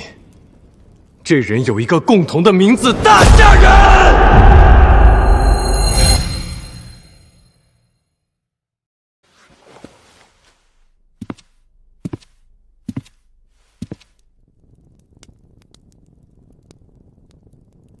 走走走，朕带你看看朕的长安。不用那么麻烦。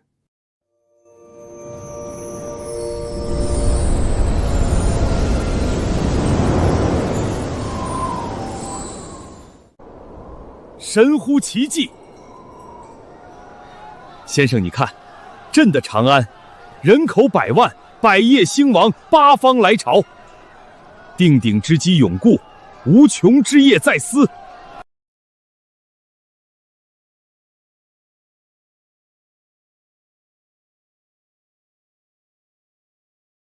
朕的这江山如何？江山如画，引后世无数英雄尽折腰。日后可还能再见？日后自会相见，我会见陛下之所未见，一一说与陛下听。好，好，如此甚好。来来来，再陪朕看一眼朕的长安城。朕明日就命天下百姓泛龙舟斗百草庆盛世，亦让后世之人看看朕。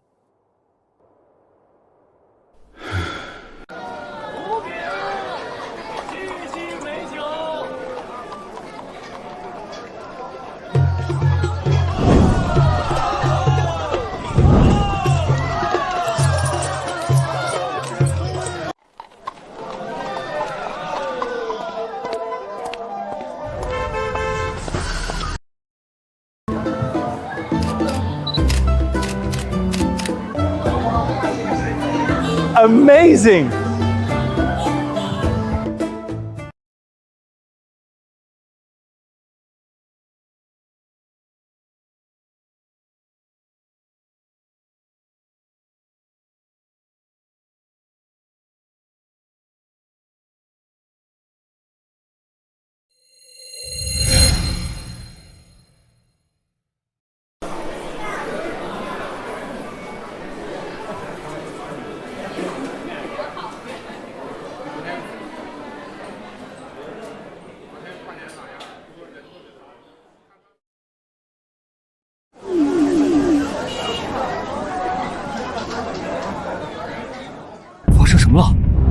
所有从海外飞大夏的航班，在2个小时之内，机票全部售罄，几乎没有剩余。出票率100%，至少1个月之内，所有位置全部被订满了。是国外有战争了吗？不会啊，是几10个国家均匀出票，除非世界大战，否则不可能。他们落地后转乘的目的地，几乎全部都是长安。长安怎么了？立刻上报！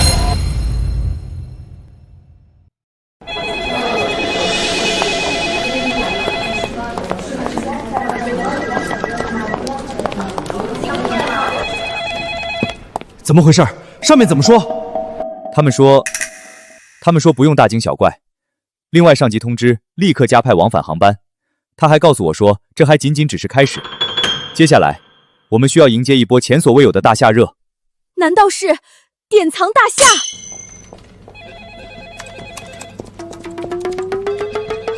我快要疯了，正睡得好好的，突然被老板打电话叫回来加班，这都后半夜了。而且国内飞西安的机票为什么这么贵啊？平时1张3000块钱的票，现在已经炒到7000元了，而且还在涨。我感觉我这个月的工资加上奖金下来，至少可以破5万吧。不说了，我航班管理部门的内线刚才打来电话，所有航班再T加，再加1倍，兄弟们赶紧抢票锁舱。他们说，这才哪儿到哪儿啊？接下来的大夏热才刚刚开始。